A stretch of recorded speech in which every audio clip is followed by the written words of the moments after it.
OTB AM. This is OTB Sports Radio. Very good morning to you. Welcome along to OTB AM. It's Wednesday morning.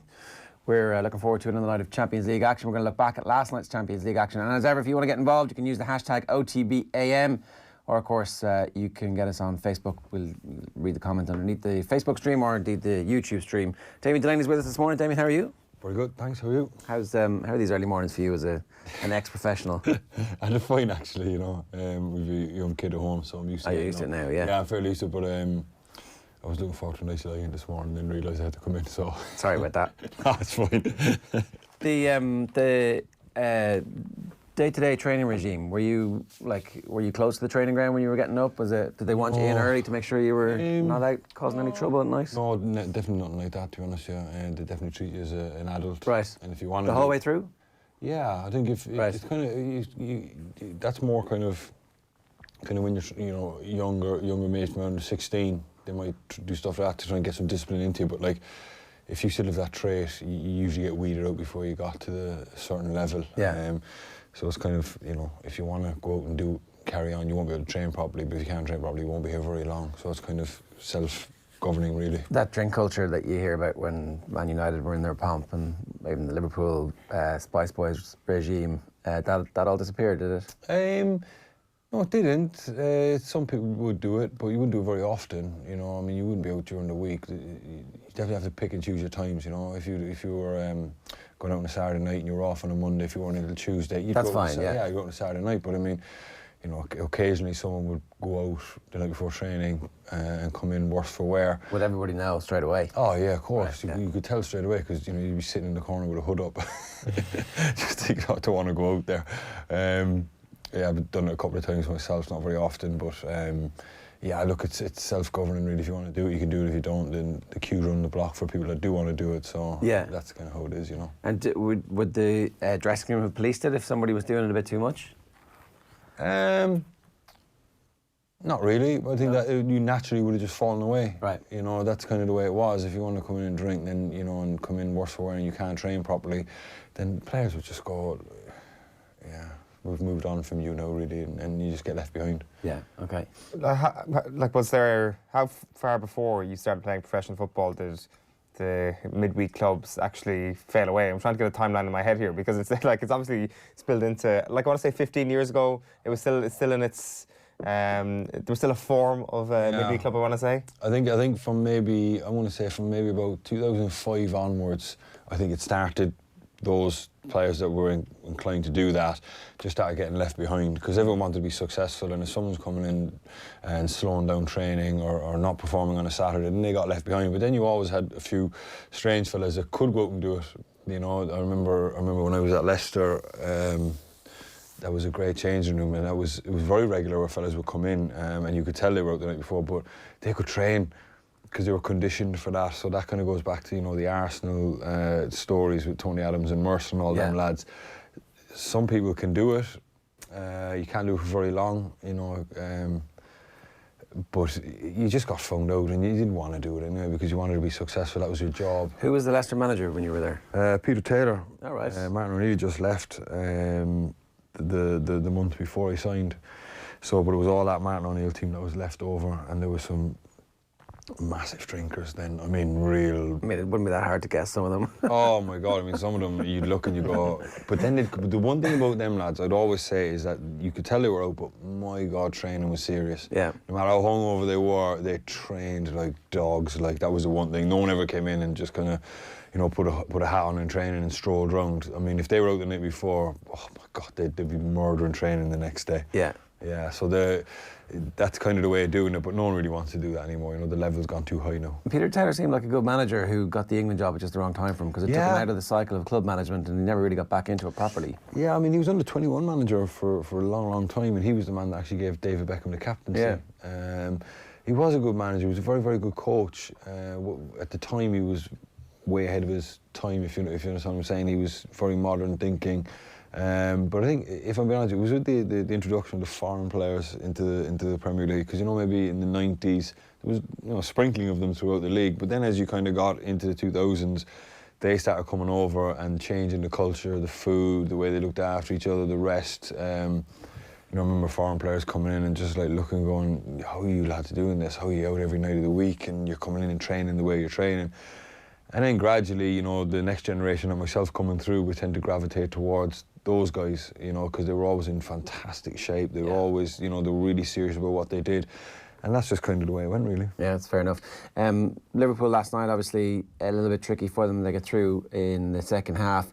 That was really what it was all about. You could tell from the team selection when he went and picked his front three, and that whole notion of maybe easing off and having the league be their main focus, that was not in Jurgen Klopp's mind at any point either. So, having got through that now and come through a little bit of difficulty, that's the type of thing that this dressing room is really going to enjoy? Yeah, listen, you could tell with his team selection from Bournemouth that he wanted to finish top of his Champions League group. I think when you talk about prioritising, you don't just say we're going to go for the Champions League, but you kind of take each problem as they come, or each hurdle as they come. And I think he had one eye on wanting to finish top of his group. I think he had to just to give himself a potentially easier draw in the knockout stages. So he definitely prioritised it that week, but you got to give him credit for the way he prepares his team. All 11 players, he brought in lads there that hadn't played, like Lallana and Origi. They hadn't started the game in God knows how long, but they didn't miss a step, did they? They were at it at Bournemouth and they ran right over the top of them. And then last night he just wanted to, rubber stamp that. I know they're off out to Qatar soon. So I think he's just prioritising hurdles as they come. I think he's probably looking a week or 2 weeks in advance, and he's thinking, okay, maybe I can rotate a little bit here. Obviously, with the Champions League knockout stages, he won't be rotating. That'll be, he'll be getting his team ready. But with a 14-point lead, and I know everyone's going to say they're not 14, they're 8 ahead of Leicester, but essentially they're 14 points clear of City, their main challenger. When you get to the Champions League, he now knows that the likes of Lallana, Origi, Shaqiri, these guys, Oxlade-Chamberlain, can come in and they won't miss a step. And that's a credit to him and his sports science team, really, that you can have guys that haven't played football for so long and come in and be right at the level that they're supposed to be at. Are they still getting better? No, I don't think they're going to get better. I think the only thing they're going to get better is if they sign players in January. I think that's going to be crucial for Liverpool. How serious are they going to take going for a Champions League, Premier League double? I know Pep Guardiola's come out and said that they're not going to strengthen in January, so Man City aren't getting better in January. The only thing Liverpool have to worry about now is an injury. If you've got an injury to one of your front three, and Origi had to play week in, week out from February onwards, you then have to go, okay. But I think they're far enough ahead in the Premier League anyway that at worst, even with Origi or Lallana playing regularly, they match Manchester City's results, which is all they have to do. Yeah. But when you start getting the Champions League, you will need your starting 11 right at their peak and right where they're supposed to be. They're talking about Jadon Sancho as somebody that Liverpool are in for because he wasn't happy and then he scored a goal in every game for the last 5 or 6 games, and it's like, maybe that's going to change his mind about staying. Maybe it won't, maybe he is available, but he's a kid. Like, is he... I think it'd be a perfect signing for Liverpool. Right. I think it would be absolutely perfect. I always have a little worry in my head that they've had so much mileage out of their front three. I mean, for 3 seasons now, them guys have been really at it. You'd have to think at some point one of them's going to... I know they're saying Salah's form is hit or miss, but he's still playing really, really well. But you'd have to think at some point one of them is going to get injured. I mean, you watched Mane last night, he was like a man possessed again. He was brilliant. And if someone like him got injured, you don't want to be going to an Origi week in, week out. You want to kind of have a Jadon Sancho coming in, a guy who has played at that level for Dortmund. Obviously, he's a very, very talented player. And on top of that, Klopp and his staff will definitely be talking the future. If we win the league, how do we kind of reinvigorate the squad? How do we, win the back-to-back Premier Leagues? I know that's really far down the line. They would never ever publicly talk about that. No, but that's... But there'll definitely be discussions, in private rooms saying, listen, if we win the Premier League now, if this guy's available, will he be available in the summer? We need to strengthen and we need to reinvigorate the squad with signings, and I think it'd be ideal. Yeah, it looks like Klopp is there for the long term, because what happened at Dortmund was that he got tired of trying to continuously beat the massive superpower.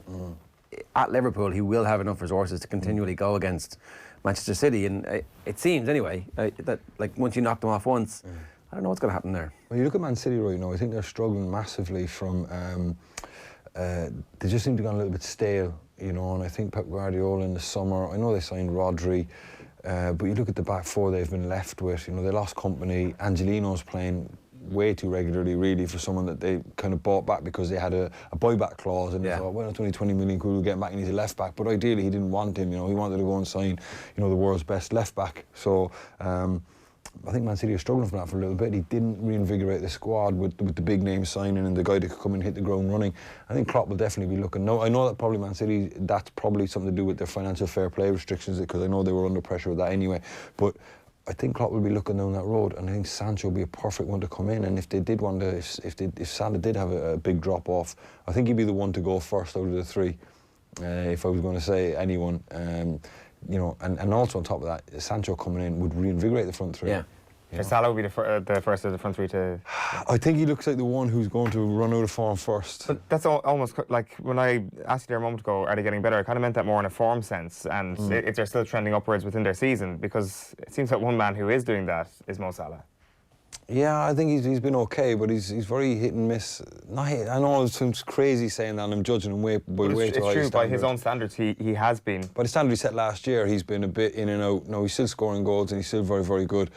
But you look at someone like Mane, who just keeps going. He keeps finding another level somewhere along the way. And Firmino's work rate and his link-up play and his intelligence, I think he's good for another couple of seasons. But also you want to inspire Mo Salah. I think if Jadon Sancho walks through the door, it might actually focus Salah's mind to go, oh, hang on a minute, I'm under serious pressure here. I need to be, really at it. I think we're on the precipice of Mo Salah banging in 4 goals in a game at this point. Like, he could have done it last night. People will say, well, he's lost his edge in front of goal. I look at it the opposite way entirely, is that with his workload over the past 2 seasons, he's finally got to a state where he's in those positions to score multiple goals per game. It's just mad. I feel really bad judging him by the high standard of what it is. But, if you're nitpicking and you want to pick the bones out of it. Yeah. But I think those front three would love to see Sancho walk through the door. I think it'd be a fantastic sign for Liverpool. Young, he'll be there for 4 or 5 years. You get 4 or 5 very good years out of him. And I think if Liverpool are looking to dominate English football for the next 5 years, he's definitely someone they should go and get in January. All right, here's what's coming up on the show this morning. Damien's going to stay with us. We're going to talk about football from 8 o'clock. If you've got anything specific that you'd like to hear us talk about, then you can tweet us using the hashtag OTBAM. Stephen Finn's going to join us around about 8:20. He's running a conference for parents whose kids are heading over to England as part of the academy system. We'll talk about that then. After that, we've got sports news. Cluxton versus Galway is today's big debate, so it's nearly getting serious. This is the final quarter-final. Luke Keaney, the former Donegal footballer, sat down with us to talk to us about the hip injury that ended his career, and Pat Smullen was speaking at the HRI Awards last night with John Duggan. We're going to hear from him at around about 9:25 this morning. So a very busy show. Time for us to get into the papers. OTB AM. Right, I'm going to start with the Irish Times this morning, and they have last night's match reports as their lead, but the main stuff today is actually Jerry Thornley says Sexton will be fit for Ireland's Six Nations opener, so that's a big relief for Andy Farrell. And then Gordon Darcy's column, the headline is tension between coach and captain can be essential dynamic for success, and he says he was in changing rooms where Paul O'Connell would hold Joe Schmidt to account, and Schmidt wouldn't back down, O'Connell wouldn't back down. The two of them would have this kind of Barney, and everybody's looking at the floor going, geez, at some point the parents are going to stop fighting. But that it was really important because it pushed Schmidt. Schmidt would never back down. He would walk away, he'd pull rank, and he would come back a little bit later and go, oh, that's interesting. And he says that was missing from the World Cup dynamic over the last year. That's one of the reasons why the situation failed. But he also has this very strong go at the process by which the IRFU have been reviewing what happened at the World Cup. Without detail, people read between the lines and conclude that David Nucifora is apportioning blame at the doors of Joe Schmidt and Enda McNulty. That's true. Everybody read the report coming out from the media who were briefed by David Nucifora that essentially it was, we didn't evolve the playing style and the players got too nervous and the psychology was not right, we need to get more support. Most people, Darcy says, most people who've worked with both of those men know their true worth. I know I do.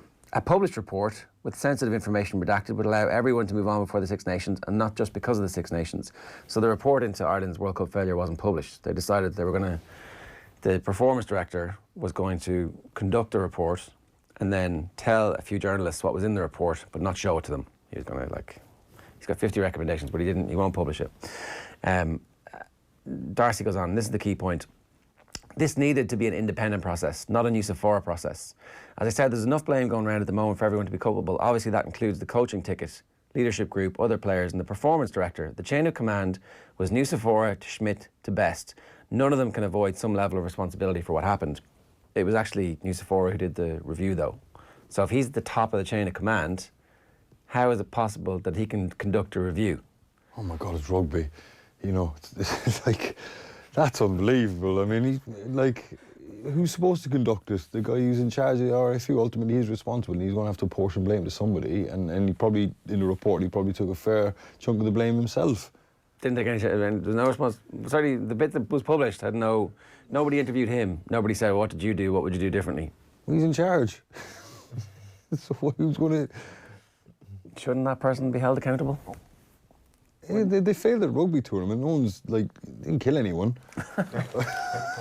Jeez, it's a game of rugby, and the guy's in charge of rugby, and he apportioned blame. Yeah. What is Darcy going on about there, man? No one's died. They haven't robbed anyone. I mean, God Almighty. He's going on about the fact that they never learn. That's the point. So how do you get better at something? You hold yourself to account and you go, did I do everything I could possibly? You just said at the top of the show, it's a blessing for Ireland that Johnny Sexton is fit. Is it though?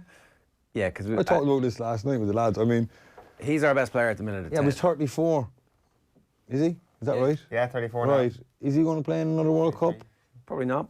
So why then are we not building towards a World Cup in 4 years' time? Well, it's very far away, right? Do we not? Do we put everything into our World Cup performance, and at the next World Cup quarter final, go right? This is it. This is the only game that matters for the last 4 years. Right. So listen, when all those lads lost form the year of the World Cup, right? Joe Schmidt was faced with a choice: do I stick with what I have, or do I change it up completely? He probably looked at the lads who would have been available for him to change it up and gone, none of them have really been tested at this level. I'm going to stick with the tried and trusted, and hopefully a World Cup will get those guys adrenaline going and they'll perform at a World Cup. Okay? So is it not time you move on and find the next Johnny Sexton? Yeah, you've got a bit of time to do that, though. The main reason is that nobody else is fully fit at the moment. So Joey Carberry, who's the anointed successor, hasn't played any rugby since the World Cup because he was injured in it. And after that, JJ Hanrahan, maybe he could play in the Six Nations, I'm not sure, but his form isn't at the level yet where you'd say we can win a Six Nations with him. Ross Byrne didn't make the World Cup squad. You're prioritising the Six Nations over a World Cup cycle. Well, so I actually think that they could say that the Six Nations doesn't matter, but the IRFU prioritise every Six Nations. They have this we make loads of our money from the Six Nations, it's very important. There's a figure of between 60 and 80% of all our income comes from the senior national team, right? So if they don't play well, then I don't know, the income goes down. It's a fairly simple. So you're prioritising income over the World Cup. They are, yeah. Okay, then fair enough. Then let's all go and play Johnny Sexton as many games as you can, but then you can't complain when you fall flat and you peak 2 years out from a World Cup. I'm sorry, but you just got to move on. If everyone's upset about not running a World Cup, then you just got to say, we're building for a World Cup, let's go. And let's blood Joey Carberry. If he's not fit, we find another out half. And if that out half isn't fit, we find another one. And who knows, you might unearth a diamond. But if you keep going with the tried and trusted... Can I go back to the point you were making at Liverpool about bringing in Lallana and Origi, right? Is it not easier for Lallana and Origi to come into a winning team?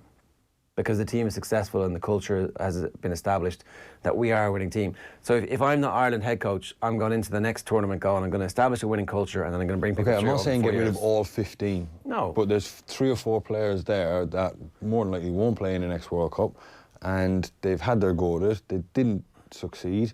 Manager's gone. Can you win a World Cup without having the culture established that this is... So 15 months ago, Sexton was Player of the Year, World Player of the Year. Yeah.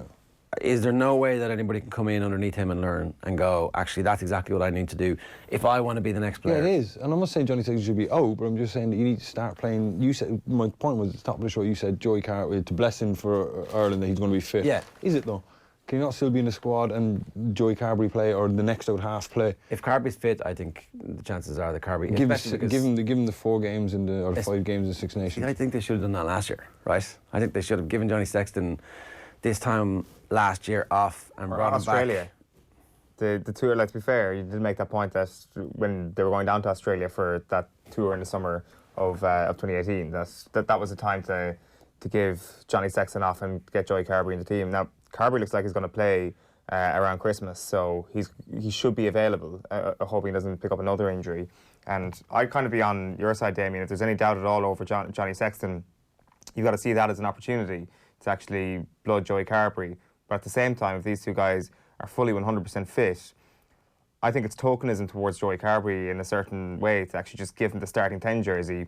You've got to go and actually try and take this off one of the best 10s that Ireland have ever produced. And that is how you actually earn your stripes as a top-class test out-half. I agree, and it just goes back to exactly what I was saying at Liverpool. You need to motivate and inspire him, and if you can get another 2 years out of Johnny Sexton, he's going to need somebody, or he's going to need to feel under threat.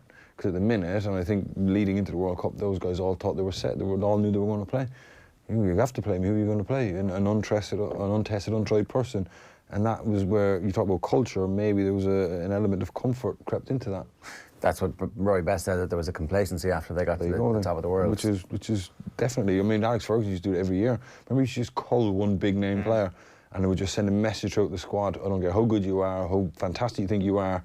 No one's bigger than this club and I'm the man here. Yeah. You're out. Liverpool haven't quite done that just yet, have they? That's the next phase. Exactly, and that's what it does. They want to dominate English football for the next 5 years. And I think the rugby is doing that. And Johnny Sexton's been a fantastic pro, and he's been brilliant. Now, I know he's on an IRFU contract and whatever, so maybe they can't call him. But, like, you know, thanks for everything, Johnny, but you're going to play for Leinster for the next few years and we're going off in another direction. What's wrong with that? Absolutely nothing wrong with that. That is life, that is football. And if he's smart enough as a player, you got to recognise that's coming and you walk yourself rather than getting pushed. I would say if that happened in the year 2020, it would be the most ruthless decision the RFU have ever made. Who cares? Out. Glad you go. Thanks for everything, mate. Go and play for Leinster. Bear in mind, this is an organisation who don't think that they did anything wrong, right? So they don't hold themselves in any way accountable. They control all the players, they hire all the coaches, they're in charge of everything, and they're like, yeah, nothing to see on our side. It was the players, it was the psychology, it was the game plan. It sounds like massively, though, what you just said there, that they're prioritising money over building for a World Cup. And they know that a fit Johnny Sexton will give them the best chance of winning this Six Nations, and they're going to play him. I guess my point is that I'm not really sure that they're an organisation who have a mirror up to themselves going, what can we do to get better? And if you don't have clarity in your decision making, from the very what we're trying to do is this, and this, then you make bad decisions. As an organisation. In fairness, I'll give that guy Nusafora, is that? Yeah. Nusafora. Give him the benefit of the doubt. Maybe he has looked at it and gone, okay, we need to go in another direction here. Maybe they will. He was asked, did anybody interview you? And he's like, oh, no, that was might be a good idea, in the press conference where he wouldn't tell everybody what was in his report. So my point is, we don't even know what they think. They get a lot of public money, they should be telling us what they think. They hold rugby in trust, they should be telling us what they think. This is our national team. I can't agree with you there. All right. Darcy, to finish on this one. No one's disputing this became an unhappy camp. Winning dictates mood, but the IRFU review should provide a deep, cathartic study into how a team goes from performing at the highest level to the collapse against Japan in Shizuoka. This can't be achieved without external expertise. Nusafora's presentation last week should not be acceptable to the rugby-paying public. The lack of detail means Andy Farrell must turn the page. I would tend to agree with that, to be honest. Kind of feel like they get too free a pass, the IRFU sometimes.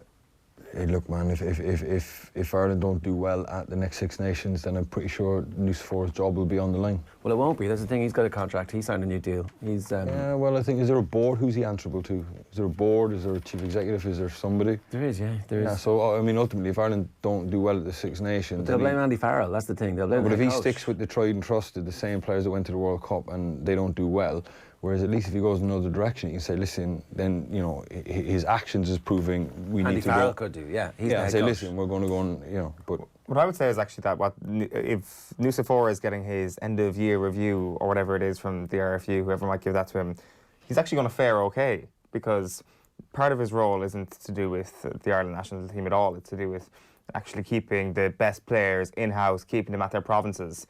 And that's something that they've managed to do. It was the Joe Schmidt plan. Obviously, it didn't work at all because we didn't get past the World Cup quarter-final. But what he will say is that there's a vibrant provincial game being contained here in Ireland, and that's all down to him. And I don't know if the people are still putting bums in seats during the Six Nations. I agree. That's ultimately it, you know. If the rugby, if people start losing interest in it, then he might be under pressure, but I don't know. The Irish Daily Star this morning on the front page lead with the story about the FAI. FAI calls Gardaí over letter threats, so headquarters in Abbottstown in lockdown as association struggles, a big ramp up of security there. inside. Gardaí probe, sinister letters sent to headquarters, and then the FAI no-show at committee as well has been mentioned. Back page of the newspaper is through colours. Clocks the light as pool progress. Party tam for Blues, says the headline there, with a picture of Tammy Abraham. They beat Lille 2-1 last night. Turbulent times for Tribe, meanwhile. The extent of financial crisis in Galway GEA will be laid bare to club delegates next Monday, when a loss for the year of over 250 grand will be unveiled. And FAI got it all young. Liam Brady has slammed the despicable behaviour that has seen the FAI sink into a €55 million debt crisis, comparing them to Kim Jong-un. Right, North Korea. The Daily Mirror back page headline is there, Red Bull gives you wins. There you go. Klopp hails resilient Reds as champs march on in Europe. I didn't see much of that game. Did Haaland play well? Yeah, he had a few chances. He looked good. Obviously, Alisson had to... I think Alisson made 6 saves in the first half alone, which kind of shows the pressure with which Liverpool were under in that first half. Like, I think Phil was saying on Twitter last night that before the game that there's no way Liverpool keep a clean sheet. And they were, I guess, fortunate to do so, but it helps when you've got a stopper and Alisson between the sticks. He is class, in fairness. But he looked good. Yeah, like I think he's got a bit of passion about him. Like, I think once Liverpool scored, it was their opener, somebody threw him a bottle of water thinking it was for a drink, but he actually just took the water bottle and slammed it on the ground, and that was the only reason he wanted it. Toffee snubbed by top target. This is the headline here on David Maddock's piece. Everton have been left reeling after one of the top picks to be their new manager withdrew from the running. Vitor Pereira was wanted by the owner, and he'd been talking to the club, but his current club, Shanghai SIPG, have increased his salary to 25 million a year. That's 8 million more than Jose Mourinho's earning at Tottenham Hotspur. That's insane. Yeah. Would you not just get into management and try and... For someone we've never heard of. Like, you're thinking, I'm going to go and do my coaching badges, spend a couple of years in China and, buy West Cork. Listen, if a really high-profile job came up, I'm not saying Everton aren't high-profile, but I thought, if an Arsenal came calling for him, I think he might, because then you're going to choose your career. But going into Everton, if that doesn't go well for you, your career's pretty much over there. You've turned down 25 million. You're not going back to China on 25 million there. So, I mean, yeah. Was it much of a decision for you when you were finishing up in the Premier League to go League of Ireland, China? Was there like a balancing act there to go, There was a couple of offers out there, to be honest with you, but the lure of West Cork was too much. Were you not tempted? No, I couldn't. It just wasn't worth it, to be honest. Living some of the places that were being mentioned, right? I thought it'd be a difficult life, and I just felt that I had my career, and to prolong it any longer, and I won't say live in misery for a year. No, your heart wouldn't be in it. But you know what, though? I talked to a lot of players, right, and a lot of players over my career have left England for chasing the money, and you speak to them 6 months later, and they're like, "I never should have went." Yeah. England is the best place to play football. Well, bar Europe, so let's just say. But I know guys that went out to Korea, went out to China, went out to Southeast Asia, and they're just like, it's just different out here. It's just, life is different, football's different, the fans aren't as into it. It's just England. That's why I never left, because I always just thought the grass definitely isn't always greener. Yeah, it's fair enough.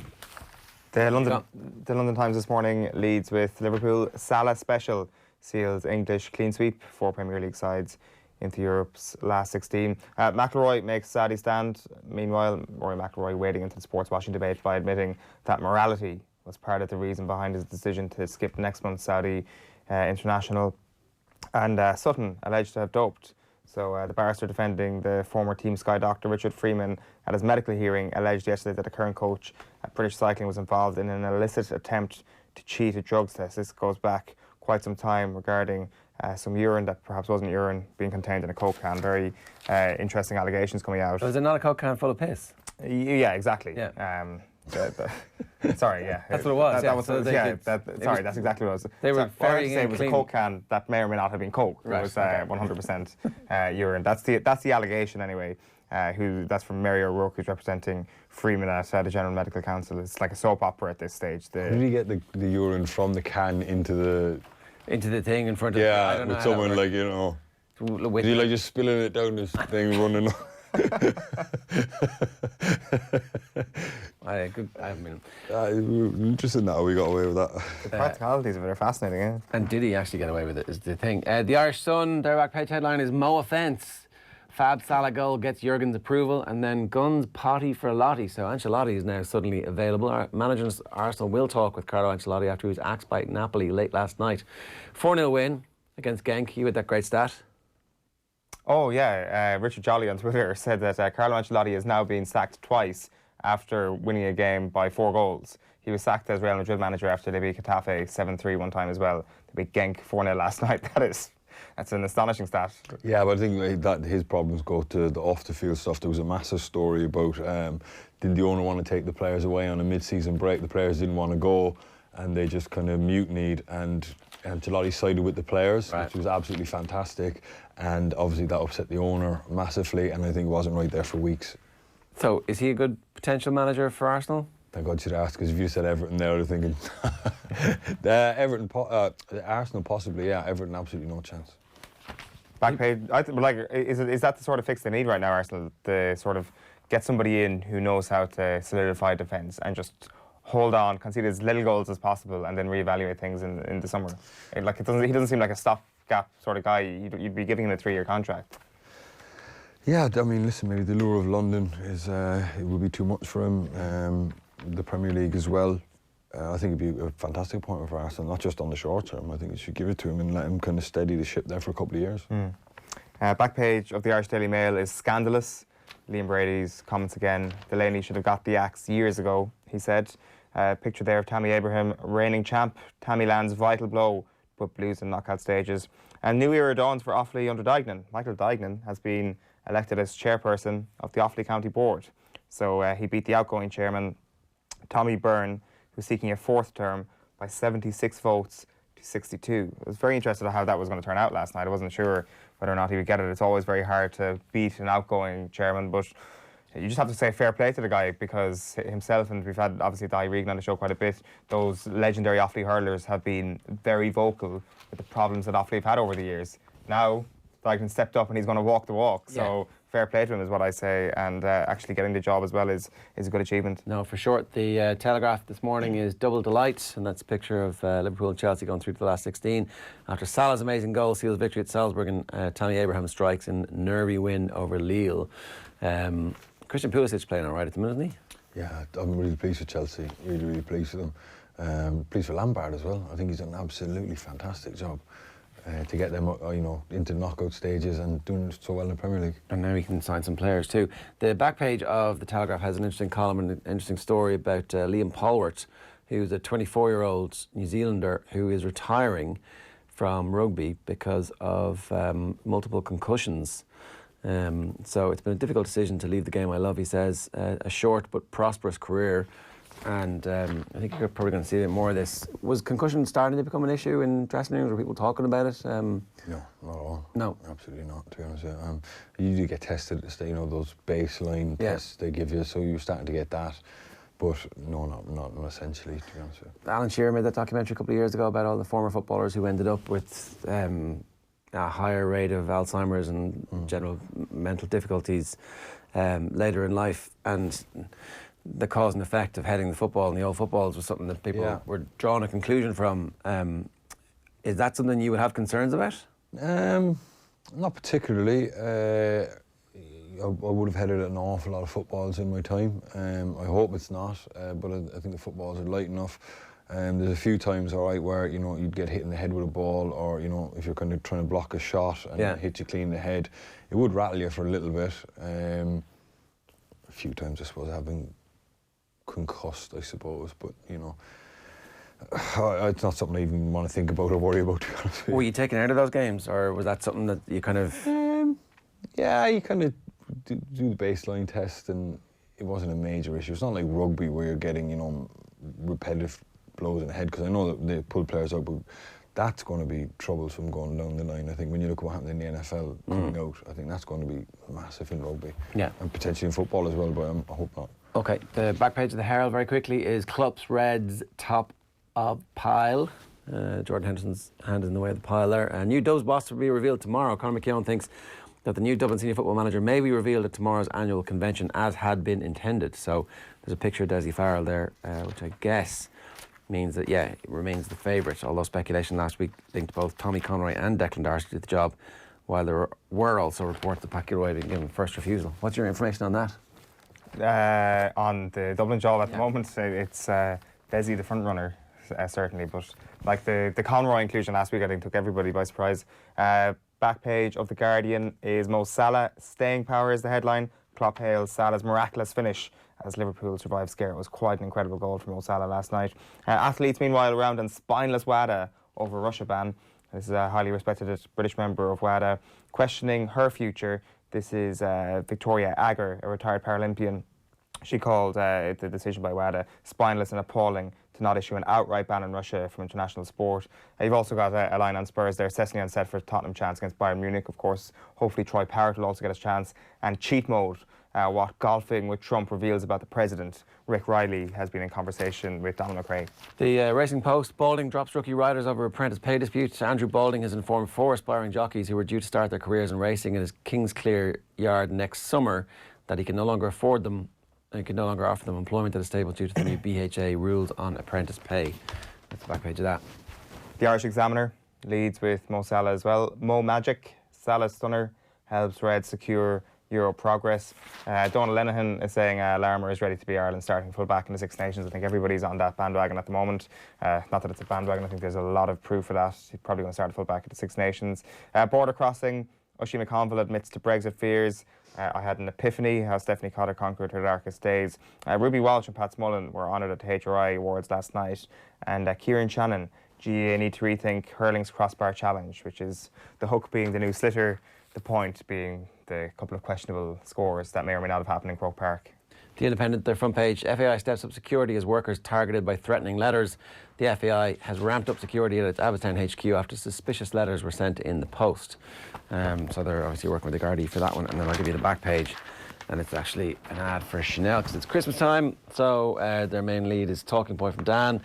The questions that the FAI cannot run away from, even though they are continuing to run away from. So that's it. Are you done with your papers? I am indeed. Right, I want to bring you this then, because we mentioned this a little bit earlier. A little bit later on this morning, we're going to bring you the story of Luke Keaney, who's a former Donegal footballer who, after 10 years of inter-county college and club football, was forced to retire at the age of 25 after multiple surgeries and crippling injuries as a result of playing Gaelic football. I met Luke at the GPA's Player Welfare Conference, Balance 2020, and the GPA played a crucial role in the story, which we'll get to a little bit later on. Just before 9 o'clock, we're going to bring you part 1 of Luke's story. The full 70-minute piece is going to be up on our podcast and YouTube channel. And we'll also bring you another segment tonight on the radio at 8 o'clock. But first, here's Luke talking about when he realised just how bad his injuries actually were.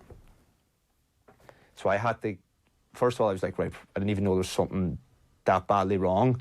But he's like, right, you're going to need 2 replacements, possibly 3 in your lifespan. I didn't even have a girlfriend. I didn't know where my life was going. I couldn't even think about having grandchildren. And he's like, you have to think long term. You have to think about your quality of life when you're 70, that you're not in a wheelchair, that you're fit to get up each day, pain-free, put on your socks, walk down the stairs, not after having 3 or 4 replacements, needing crutches. And you're there, you're 24, and I'm thinking, I just want to get back playing, not thinking of quality of life in my later years. And that's just a completely, the mental side of that there, and trying to grasp that is something that you're still trying to get around. OTB AM on OTB Sports Radio, Ireland's first and only sports radio station. They spoke about your arm not being down beside your side. I mean, this is not Irish dancing. OTB Sports Radio. Basketball would have been my main game. The brand new sports radio station from Off the Ball. That's my point. Don't play for us if you're a proud Englishman. Now broadcasting 24 hours a day. Live on the Go Loud app, Alexa. You have a whole new world of possibilities. Google Home, tune in, and offtheball.com/radio. This is OTB Sports Radio. From music to rock out to, chill out to, and dance to. From sweater weather to workout playlists. Whatever mood you're in, Go Loud has music to match. Download the Go Loud app now or add us on your smart speaker. Go Loud. Podcasts, radio, and music to your ears. Go Loud! OTB AM. OK, so the news broke late last night that Carlo Ancelotti had indeed been sacked by Napoli. despite the fact he'd led them to the knockout stages of the Champions League. Is he on his way to the Premier League? Here are the thoughts of Graham Souness and Brian Kerr on Virgin Media Sport. Would the big guys take Arsenal right now? I'm not so sure. I don't think the next man in Arsenal is going to be the one that turns the corner for them. I think there's a lot of work to be done there when you look at the group of players. I think he is a big manager. When you look at the jobs he's had, he's been to Real Madrid, I think. He's PSG, Chelsea. Yeah. You know, Arsenal are a fabulous club, but I think right now it's a difficult job, whoever gets it. He'd have a base in London, wouldn't he, still? Yeah, he loves London, of course. He likes London. So, you know, that might be attractive to him. Everton would be a harder gig. Yeah. That's for sure. The competition close to Everton is tough for the moment. They're 7th in the league. They got to the knockout stages. It would appear he's been the sacrificial lamb, that De Laurentiis, the president of problems Napoli, with the players and he seems to have got caught in the middle, and he's out the door. But still reputation pretty high, as you guys have been saying. Virgin Media Sport has over 400 UEFA Champions League, Europa League and Nations League games live this season and is available to all Virgin Media TV customers who can also download the TV Anywhere app. Check out the hashtag WeFreeSport for more. Just a final word on Ancelotti there. Like, is the Arsenal job really that bad a job now that Carlo Ancelotti's turned his nose up at it? I think it's that bad a job. I think it's a fantastic football club. I think when you look at Arsenal, the question you'd ask is that group of players better than what it's showing right now? And I think it definitely is. If you got the right manager in there and got them overachieving, because I think right now they're underachieving, if you could get the right manager in there to galvanise them, to motivate them, to give them some direction, Arsenal could potentially be competing for top 4. Yeah. So it's not I don't really agree with Graham Souness there, to be honest with you. And they'll have a bit of money. Like they'll have enough money. It won't be Man City money. It's not going to be crazy money. But you should be able to buy some players. I agree completely. I think it's a fantastic job. When you look at, you know, Leicester, a side that are overachieving, that if Arsenal could potentially, you know, have a squad that if you could organise them, get a system that works with them, get inside the players' minds and get them playing above their capabilities, then I think it's a fantastic job. What is the rest of the kind of generic transfer list when we get into next month's dealings? Like you've mentioned Jadon Sancho there, who's going to be mentioned left, right and centre. For me, generic transfer list involves Toby Alderweireld all the time, but he's probably phased out of that. Kalidou Koulibaly is one of those as well. I mean, when Arsenal go looking for a player at the moment, central defender is what they're looking at. It tends to be a position that a lot of top clubs are looking for at the moment, though. Like, what are you eyeing up if you're a manager? I think Arsenal are kind of, unfortunately, their kind of money dictates that they're looking to unearth gems. You know, they're looking to kind of get a young guy, and that's what they've been doing. It's just they've been continuously getting it wrong. You know, they've been signing players that we've not really heard of, but have showed massive potential in other leagues in Europe, and they're hoping that we buy a guy for 40 million and we potentially sell him for 100, turn him to £100 million player and sell him. That seems to be their MO at the moment. They haven't got the type of money to go to Napoli and say, here's £150 million, we want Koulibaly. They're not at that now. So there is a little element of risk in nearly every one of Arsenal's transfers. But if you got the right, I'd say director of football, but the right kind of structure of the club, you could unearth some gems. If around Europe there'll be loads, you know. Leicester have managed to put together a really good squad of players again by shopping cheaply and giving them confidence, giving them a style of play, giving them direction, good quality coaching, and then turning them into players who somebody else is going to spend 60, 80, 100 million on. Yeah, that's what I talk about when you talk about what I mean when I talk about structures off the pitch. They have a really good scouting network there. Now I know that the guy previous, what's his name? He went to Everton. Steve Walsh, went to Everton, but obviously there'll be a scouting network in place at Leicester that seems to be able to unearth these diamonds. It was Graham Carr, wasn't it? He was the other big kind of superstar in that scouting. Yeah. But those networks would still be in place. I know that even when Steve Walsh went to Everton, he probably would have tried to take all his scouting network with him because he would have contacts in France, Spain. Now, obviously Leicester have either replaced those or kept those. I'm not sure what the ins and outs of that are, but they have a fantastic structure in place off the pitch, and I think that's something that Arsenal need to accept. One last question on centre back. Sorry, what were you going to say? Well, I was just about to say, so you're saying it was a bad idea that they got rid of one of the best scouts in the world, Arsenal Football Club? Yeah, but when you bring in a new one, either he brings his own scouting network with him, or he's taken over an old scouting network of guys that stayed and they don't quite have the same working balance. And I just think that's what it looks like at the minute with Arsenal. They just seem to just pick wrong when you go through their squad, like Kolasinac and Xhaka. The list is too long, really. They just seem to have gotten too many wrong and they haven't got any right, really. One of the questions about everybody's looking for centre-backs. Remember we did a piece with Damien Delaney 3 or 4 years ago. He was saying that the way that football is taught in academies now means that centre-backs are maturing much older, that actually they haven't played enough football. They come through and they're babied a little bit, so they get to 21, 22, and then suddenly they're thrust into the cut and thrust and they're not ready for it. Whereas previously teams would have bought centre-backs who were a little bit older from lower league teams. Those players are kind of being hoovered up now. What's your take on that? I think centre-back, whichever way you cut it, is an experienced position. You have to have some level of experience, to take a kid out of an academy and put him in and play centre-back. I think it's nigh on impossible. There are exceptions, of course. Some kids do step right in and take to it, but I think on the whole, you need to have a lot of football under your belt, because it's a position that requires an awful lot of patience, an awful lot of discipline, an awful lot of concentration. And obviously those are all traits that young players don't tend to have. You look at the problems that Manchester City are having at the minute with Fernandinho having to play so often at centre-back.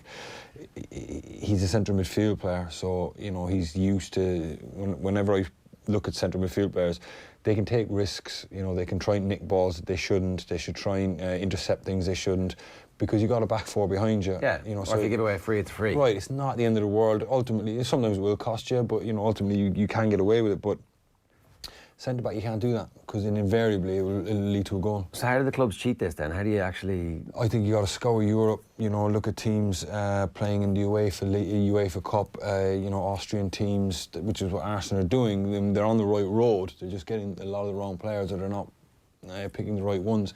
So I think you can scout. There's loads of leagues in Europe, Was it games that changed you, that got you to a point where you're like, okay, I'm good now? Yeah, but you see, when I was playing, I played a lot of football, like at left backs. I played centre midfield. I had a whole season playing centre midfield when I was younger. Right. So, which is what you needed. Which is what I needed. Experience, games, under my belt. So, when I was asked, ultimately I knew I always wanted to be a centre back. But when the manager said, "Okay, you're playing left back today," I made it my business to learn how left back. What does that position entail? What can I be there? So I went and I studied being a left back. And I had a whole season playing at left back, and then when I was asked to play central midfield, it was... Where was this? I was at Hull. Right. Now, granted, it was in Championship in League One, but I had a whole season of... You become a man pretty right, quickly. And then when I got to 25, 26, all of a sudden I was, okay, I'm going to move you into centre back. But I had 150, 200 games under my belt, where I was like, I had and I still made mistakes, even at 25, 26. Yeah. It was only when you start getting into your late 20s, you learn and you go, okay, you can't do things like that, you can't take those type of risks, you can't take up those types of positions, and then you just start kind of moulding your position for yourself. And if you were in charge of an academy, would you just not have centre-backs in your team? Like what look, man, I know that is the question. I think for a lot of young centre-backs coming through, I think if I was you, I would learn another position. Because you can play full-back, you can play defensive midfield player, and then what I would do is I would go and play games like I did in Championship League 1, League 2. Yeah. Because it's the only way you're going to get better. You can't come out of an academy of being baby, like you said there, and to go straight and play centre-back. I would say that just go out on loan as soon as you can and get games, no matter what level. Even if you have to go to the conference, just go. Because if you're good enough and you learn and you get better, you'll get plucked out of the conference, no problem. That was the Declan Rice conundrum, wasn't it? Is he a centre-half or is he a central midfielder? And sure enough, as a young footballer making his way in the Premier League, he's emerged as a central midfielder. Yeah, I think, I mean, centre-back would be so hard for him to play, week in, week out in the Premier League. It's a difficult position, And your confidence must go if you're a centre-back who's 20, who keeps getting complained for mistakes, even though you make one mistake a game as a centre midfielder. Well, you see, that's the thing when you're playing centre-back. You're always in the vicinity, so you will always be apportioned some amount of blame. Even sometimes it's not your fault and you take up a good position, you will always get, because you'll never be far away. And you'll never be far away from it, because you're going to be middle of goal, you're going to be where the action is happening. And you're always going to be questioning yourself, could I have done this? But you try and play percentages, but you try and, I was always thinking the biggest danger, just deal with that, you know. And if you deal with that and something else happens, you're hoping someone else can help you out. But sometimes you look back at goals and you say, maybe I could have done that, but if I did that, then they definitely would have found another pass and they 100% scored, you know. So you're just trying to play the odds there a little bit. It strikes me that being a centre-back could be really, really annoying if you've got the wrong goalkeeper behind you. Like I just saw it at the weekend. Kepa like absolutely roaring the head off Kurt Zouma after he like rolled the ball out 20 yards away from him. Yeah. Just like he just loves shouting at a centre-half even though it's clearly not their fault. Yeah, I used to love falling out with goalkeepers. I mean, they can't apportion blame and point fingers and stuff. I remember I used to argue with goalkeepers all the time, you know. I say, you got one job to do and that's kick it out. That's it, like, you know. Anything else is not your fault. And they took that well, of course. 100%. Me and goalkeepers used to fall out all the time. A notoriously happy bunch. Who was the spikiest goalie you played with? Me and Julian Speroni used to have like murders, you know. Julian was a sensitive soul, like, you know, but I used to, like, you know, any cross that came in the box, he used to just moan at him all the time. Why are you not coming for that? And then we watch it back afterwards and I was like, oh, fair enough, maybe shouldn't have come for that one. Right, I'm delighted to say we're going to be joined in studio next by Stephen Finn, who's organised the Irish Football Parents Conference this weekend in Dublin. First, here's Luke Edwards on Newcastle fans turning their backs on the club while Mike Ashley controls the club. It has always been this case that if Rafa left, a lot of fans said they would never step back into Newcastle, and Rafa did leave. I think the club and maybe Steve Bruce, and I think all of us probably thought that maybe 2,000 or 3,000 of those people would eventually sort of begin to drift back in, but they haven't been. That tells you everything about how disastrous the Mike Ashley years have been. That actually you got Newcastle fans to the point, a generation of them anyway, who are willing to give up, who don't want to go to the games anymore. And actually, we were sort of estimating the numbers were probably between 5,000 and 8,000 who'd boycotted, but actually I think there's been a lot of season ticket holders locked into a 10-year deal who weren't going either. So I think the crowds have been about 10,000 down, which again is a huge statement of disillusionment, not at Steve Bruce as such, but I don't think his appointment helped. I don't think that captured people's imagination. But the interesting thing is that they haven't come back, even though results have been good and the team have been doing well under Bruce. And I think that is a level of anger there is towards Mike Ashley. All right, that's Luke Edwards last night talking about Mike Ashley and how, funny enough, the Newcastle fans aren't too keen on him. Stephen Finn is with us to talk to us about a conference that's organised for DCU this weekend. That's right, on Saturday? Yeah, indeed. One day, it's going to be a long day. We have a lot of great talkers, starting with Anya McNamara, who's one of the best researchers into player development across all sports in Ireland. She's going to set the ball rolling. We're trying to give people an indication of essentially the commitment involved in being a high-level player, whether you're a boy or a girl, because there's girls going abroad now to UK clubs as well. But not just about the people who go away, it's to make sure if they go away, can they maintain their education? We're seeing Premier League players now studying for degrees through various different mechanisms. And also then, if they do stay, if they decide to follow their education pathway, that they can also still fulfil their ambitions in sport at a later point. So it's the Irish Football Parents Conference and it's on in Dublin this weekend. Why do you feel there's a need for this, Stephen?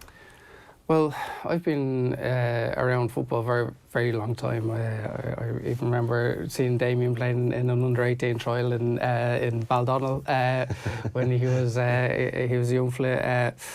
And I would have met many parents who were full of enthusiasm with their son going away. It was mostly boys at that stage. But you knew full well that they were just seeing the positives of this opportunity, and it is an opportunity. But there's lots of difficulties with it as well. And if you assume that people know, then I think you're doing them a disservice. There's nothing wrong with showing people some of the statistics, some of the reality of how difficult the profession is to fulfill, to go from being the enthusiastic teenager to actually having a career, getting a second contract. And if you do, can you maintain your education? And if you don't get your second contract and you do have to, say, choose a different path in life, you're not bound by the fact that you were just a footballer. You actually have managed to keep yourself on the education pathway to some degree. So we're trying to show people how they can, how their children can maintain both. How stark are the statistics? Well, I think Michael Calvin, who wrote all those fantastic books, was talking about less than 1% of kids in academies going on to be still professional footballers at the age of 21. A lot of young players do get the first contract, but it's almost because it's written into their initial, so they're getting it whether they're good, bad or indifferent, but they never get to the second contract. Like from an Irish point of view, I did a study of under-17 internationals. I picked from 2008 to 2013 because I wanted to see where they had ended up 5 years later. By that stage, we'd know whether they were still in the game or not. And only 5 of those players who were capped by Ireland had won a senior cap. Or sorry, 5% of them had won a senior cap.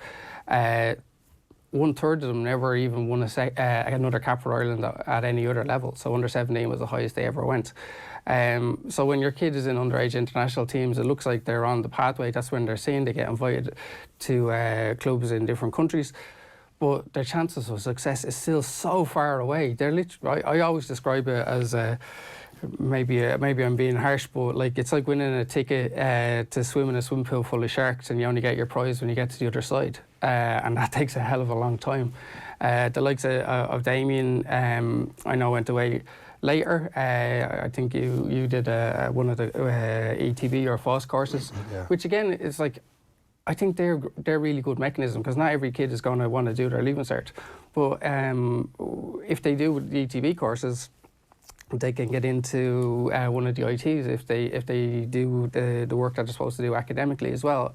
It's just to try and show people that it's a very, very difficult profession to succeed in, but you can also balance that by maintaining some course of education. They do the BTEC in most English clubs have them doing a sports course in BTEC, which is fine. I actually did a BTEC in journalism myself when I was a kid, so I would never denigrate it, but it has its difficulties. Only 10% of all university entrants in the UK qualify through BTEC only. Mostly it's BTEC plus A levels, but they don't actually... What's BTEC, sorry?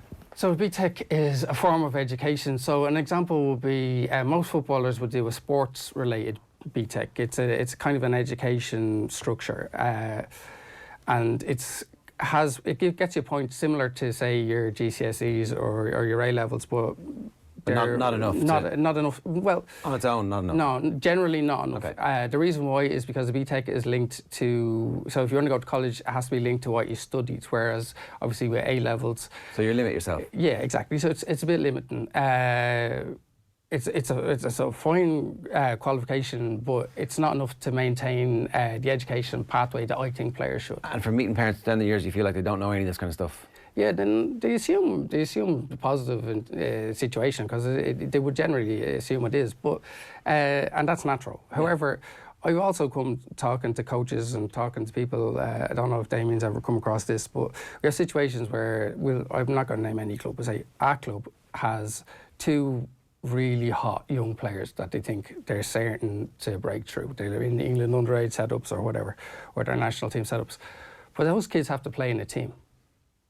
So essentially, they could have 18 to 20 other kids at the club whose only purpose really is to make sure that the 2 star players have a team to play in. Now, if someone took my son away from Ireland to just facilitate someone else, I'd be livid. But no one assumes that. Nobody's going to tell them that. Nobody's going to... Everybody thinks their kid's going to be one of the 2. Yeah. I've been told that. Yeah. By an academy coach. I said pretty much exactly what you said to me there. Yeah. We've 1 player here and the rest are just to make sure that we can get him onto the next level. Yeah. And you know, like I said, I would be livid if someone did that to my son. Like, I always make this point that when a child leaves Ireland to go away to an English club, they usually have a party. Did you have a party when you went away? No. No, you're different. But generally, there's a party, there's a street party, and everyone's delighted for them. When they fail, they come home, there's no party. It's the prodigal son in reverse. And I find that really hard to get my head around. We shouldn't be defined by one thing that we do. We can all have a more rounded personality. And our idea as a group was to try and encourage people to see both sides, to see what they could provide their child with, as well as maintaining their dreams and their aspirations. And if they achieve both, fantastic. If they go on and become one of Ireland's best ever players and have a very lucrative career, absolutely brilliant. But I don't know if you've met any lads who maybe when they got to the back end of their career, said, well, what am I going to do next? I don't really want to be a coach. I don't really want to do the media circuit. I don't actually really know what I want to do. And you hear of lads, I think Glenn Johnson did a maths degree. You hear Tamori, the Chelsea centre-back, is doing a degree in business management. Wilfred Ndidi's doing a degree through the Open University as well. And I look at these people and I think, yeah, it's perfectly doable. Me, myself, I just completed, took me 6 years, but I just completed a degree in DCU. And that's with a job. That's with, I had one child when I started, of 3 now, thanks wife. But it can be done. You don't have to put all your eggs in one basket. And we're just trying to, as a group, we're just trying to give people as much information as we can. We've Garrett Farley, who's got lots of interesting stories to tell about his career. Kieran Brady, who, I don't know, most Irish people haven't really seen him, but he was near enough the best underage international I ever saw. He played about 50 times for Sunderland's first team. His career was ended by an injury. Has a very interesting story to tell. Anya Gorman, one of Ireland's greatest ever female players. She went to Doncaster when she was young. So we're trying to provide information that will give people lived experience, plus some of the stories that they may not have heard. Demi, can I ask you about that academy there, when that one player was being used, or all the other players were being used to make up the numbers for this one player? Did they have any open mind at all about the other players? Oh, no, definitely. Listen, I'm just saying that was a general thought. Okay. If somebody came to the fore, you know, because you do get late developers and you get people who come through, then of course they didn't shut the door on them straight away. But, you know, when they come in the academy at 16, they've already kind of identified, okay, these are the two that we want to get into the under-23s team. I mean, not even into the first team, you know, because when you look at the numbers that graduate from the youth team into the under-23s, and then the under-23s that go on and play in the first team, it is so small. But they've already identified, but somebody might be put in an environment and all of a sudden you could think, oh my goodness, this guy is like unbelievable. And the case in point I'll give you there is, I was at Crystal Palace when Aaron Wan-Bissaka was coming through as a young boy, and I think he was genuinely thought of as one of the players that was, but he was a right winger at the time, and it was only by chance, by accident, he got asked to play right back one day in an 11v11 for the first team against the reserves, and all of a sudden he was like, hang on a minute, do we have a right back here? And then, okay, you're a right back, and then they started playing him a right back for the 23s, and then it was like, we definitely have a right back here. So it is possible that somebody can come out of nowhere and have a career, but you have to give them the platform. Obviously, all those guys who, you're not just bringing guys in off the street just to go, oh, well, just make up the numbers, because these two, you need to make a competitive environment for those two players. So you do want to pick the best, but I'm sure you're talking about numbers-wise. Yeah, there, I mean, you know like what I mean? on an individual basis, they obviously want everyone to do well, but in their heart of hearts, like say, like if you arrived in England now and there's a left-footed centre back who's in the England underage structure, then you might suddenly start playing left back. Or when you were a kid, you played centre midfield, you were really good, and you might never have played centre back again, because they're just doing everything they can to clear the pathway for the lad who they think they want to make it. It's not absolute, doesn't happen at every club, but I would say it happens quite a lot. But there's also many different routes you can take. You can't, you know, if one guy gets turned down here, if he's persistent enough and he wants to improve enough, you know, and the player's honest enough with himself to say, okay, why did I get let go from this football team? What do I need to improve on? Why did they pick this guy ahead of me? What has he got that I haven't got? And then you can look at it and go, okay, I need to work on this, I need to improve on this. There's hundreds of doors, because you know, I always took the attitude is there's 92 professional teams in the UK. You know, and I remember when I went on trial, I got turned down by 3 of them. My genuine thought coming home when I got my last trial I got turned down at was at Preston was, okay, that's 3 down, 89 more to go, and that was genuinely my attitude. You know, one of them must want to take me out of the 92. So what age were you at that stage when you did go? When I went, I was 18, 19, right. just turned 19, I think I was at the time. So a bit more mature than someone else. Yeah, look, and I played in the League of Ireland. You know, I left school after my junior cert and went and did the FOSS course with Mick Conroy down in Cork there, and Paul Bannon. So like that was fantastic for me. But when that finished, I didn't agree with my mother that like if nothing comes of this, you know, you're only taking a year out for school. That's how I kind of sold it.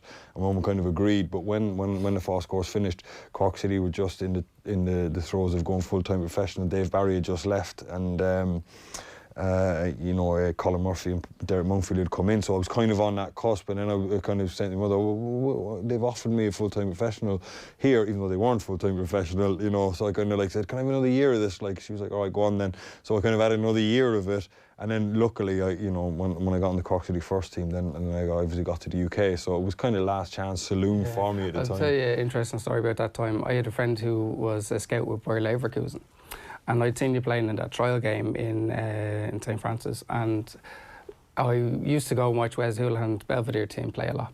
So Cork City's under-18s were playing Belvedere, and I knew you, and I knew Joe Gamble, and I knew Wes Houlihan, and I wanted to see that match. Yeah. And after the game, I rang the guy and I said, listen, guaranteed 3 senior internationals from this match. And it was the 3 years. And you and Joe beat Wezzo by about 2 years. Yeah. Wezzo came on in Craven Cottage for 1 minute. He was the third of the 3 years. Yeah. And I said, take the 3 of them together. Because I've always been fascinated by the idea of Irish kids going to a different place. I don't know if my mother would have took it if you sent me to Germany. Well, it would have had to get you back in the education trail anyway. You say you're fascinated by that, but is it becoming the more sensible route almost, if that's an option? Well, this is what we're seeing, especially with a lot of English kids. A lot of it is based on agents. American kids always seem to end up in the Bundesliga, and it's probably because of agents have paved the way in front for those players to do that. I think now what we're seeing is, because there's so many players at Premier League clubs, some unbelievably talented. When I see England's underage teams, it's like watching Brazil 1970 with a bunch of kids you've never seen before. They're incredible how many stunning players England have produced. And wisely they're going, well, I need to play adult football now. Under-23 football is a graveyard. If a kid is 17, 18, 19 playing under-23s, brilliant. Once he hits 20, he should be panicking if he's still playing under-23 football. That was the point we were making earlier about getting out and playing games for centre-backs in particular, but for everybody, I guess it holds true. Stephen, if anybody's interested in heading along, what's the details? Yeah, so IrishFootballParentsConference.com is the website. We're on Twitter at ParentsIrish. Spread the word, because we've got so many fantastic speakers, and it would be really great to just spread the knowledge. Tell anyone who has a kid who even thinks they could be a footballer, and they'll benefit from it. When you consider from the under-13 national leagues up to the under-19s now, there are hundreds of kids who are dreaming of this, and if their parents could be just given a little bit of information, it might at least put things into perspective for them, and they could actually start planning for how it might happen and what they will do if it does happen. All right, best of luck with it, Stephen. Thanks a million for joining us today. Tom Lone's going to be in studio next with the sports news. First, here's Jessica Harrington, who picked up the Flat Award at the Horse Racing Ireland Awards last night. She's been talking with John Duggan. Jessica Harrington, we're here at the HRI Awards, and you must be thrilled to win the Flat Award for 2019. Normally you'd expect to win the Jumps Award. You won the Flat Award. Yeah, I'm totally surprised. I actually came in here, I didn't realise I was even nominated for the award. And actually, when I looked down and saw who else was on the nominees, I said, well, that's okay, that's fine. I won't be winning this. And I was actually totally amazed that I won it. You've had a lot of good 2-year-old fillies this year. Yeah, totally. It's the 2-year-old fillies that have won this award. And, they've been amazing. But, it's the whole team I have behind me has been, they're the ones I say thank you for getting this award. And Mill Isle, was that one of the ones that won it? Yeah, Mill Isle was amazing. She got beaten in Salisbury when I took her over there. We went back for the Cheveley Park, and she was amazing that day. And then I suppose Albania winning the Prix Marcel Boussac on Longchamp on Arc Day was fantastic, and running a blinder in the Breeders' Cup when she was probably a little bit unlucky. And now maybe you got great 3-year-old careers ahead of them, maybe the Guineas, maybe even the Oaks. Well, we got horses for the Guineas and the Oaks, and one of the ones I have got is Alpine Star, which is Alpha Centauri's half sister, and she's a really nice filly as well. You've had Size and John win 3 Gold Cups. How is he? Is he going to see the racecourse again? Yes, hopefully, all being well. He worked in Punchestown on Sunday, and hopefully we're going to Punchestown for the 2.5-mile conditions hurdle on New Year's Eve, and that's his goal. And so far, so good, and we seem to be very much back on track. How do you able to train flat horses as well as jumps horses, or is it just all the same, Jessie? It's all exactly the same. You have to get them out, gallop them, get them fit, and just hope they have big enough engines.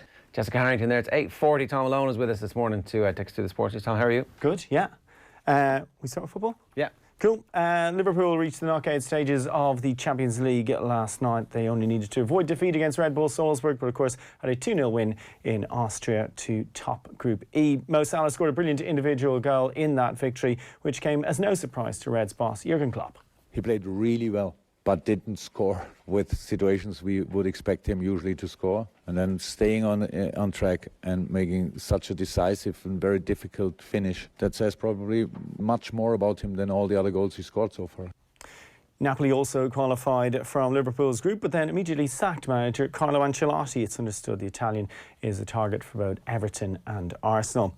Chelsea, meanwhile, have made the knockout stages. Goals by Tammy Abraham and Cesar Azpilicueta helped the pensioners to a 2-1 win over Lille at Stamford Bridge. Chelsea boss Frank Lampard says they're still conceding too many goals and not converting enough chances, but Lampard says they can expect even tougher challenges in the knockout stages. We know that once you get to the next stage and how cutthroat it will be, the sort of opposition we're looking at, we're going to be up against, we can't afford to miss chances or to give chances away, the chance conversion that we're getting. What are you seeing from Lampard that you like? Quietly going about his business. There's been no controversies, he just has a plan, he's sticking to it. He's obviously a highly intelligent person. Players seem to want to play for him. There's no histrionics, there's no nothing, he's just going about his job quietly. The Pulisic thing was interesting because a story appeared in The Athletic where various technical directors and people speaking off the record were like, this guy, he's never going to make it. He's a complete waste of money. Too small for the Premier League. And then since then it's been like, hang on a second, this guy's really good. Which is good management. Don't throw somebody in when they haven't acclimatised. Give them time.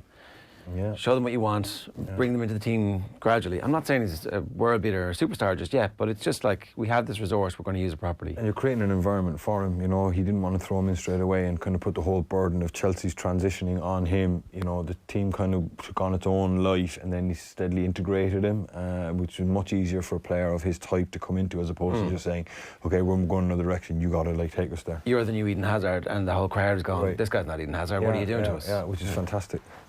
Elsewhere in that group, Valencia also qualified from Group H. They beat Ajax by 1-0 in Amsterdam last night. And Group F, there were wins for Dortmund and Barcelona to see both sides through to the knockout stages, while in Group G, Lyon and Leipzig drew 2-2 and they both progressed to the last 32. Manchester City and Spurs are both in Champions League action this evening. City, who top Group C, are away to Dinamo Zagreb from 5 to 6. Spurs are also through to the last 16 and they're in Germany to play Bayern Munich. Troy Parrott may feature for Spurs. Kick-off in that Group B clash is at 8 o'clock. At the top of the Championship, it's still another game of leapfrog between Leeds and West Brom. Leeds return to the top of the Championship for 24 hours at least. They claim a 7th successive victory with a 2-0 win at home to Hull. West Brom, meanwhile, can reclaim top spot if they get the better of Wigan later. And in rugby, having been sent off in Munster's 7-point win over Saracens at the weekend, Arno Botha will learn his fate today. The South African faced a disciplinary hearing in London. Could face a suspension, with Munster preparing to face Saracens yet again this weekend in the Heineken European Champions Cup at Allianz Park. And Ireland, meanwhile, looks set to be without Jonathan Sexton for the opening stages of the Six Nations due to a knee injury. The out-half reportedly suffered medial ligament tear in Leinster's European Champions Cup win over Northampton last weekend, and he's set to be out for 10 weeks, while Ian Foster, meanwhile, has been named as the coach of the New Zealand All Blacks. The 54-year-old replaces Steve Hansen, having been assistant under Hansen with the All Blacks for the last couple of years. And finally, in horse racing, Pat Smullen and Ruby Walsh were jointly honoured with the Irish Hero of the Year award at the HRI Awards in Dublin last night. Smullen and Walsh both retired in 2019 after decorated careers in the saddle, while Aintree Grand National hero Tiger Roll was named Horse of the Year. His rider, Davy Russell, is not thinking about the hat-trick, though. You just don't know. There's no point. Like, I could get a fall tomorrow in the morning, I could break my leg and someone else will be riding, you know, so what's the point? I'm just enjoying what he has done rather than what, you know, you might think you can do, and I think, you know, that's the best way to approach it. Yeah, Davy Russell there. You'd have to think that there's a big question mark over whether Tiger Roll would attempt the third Grand. He's definitely going to do it.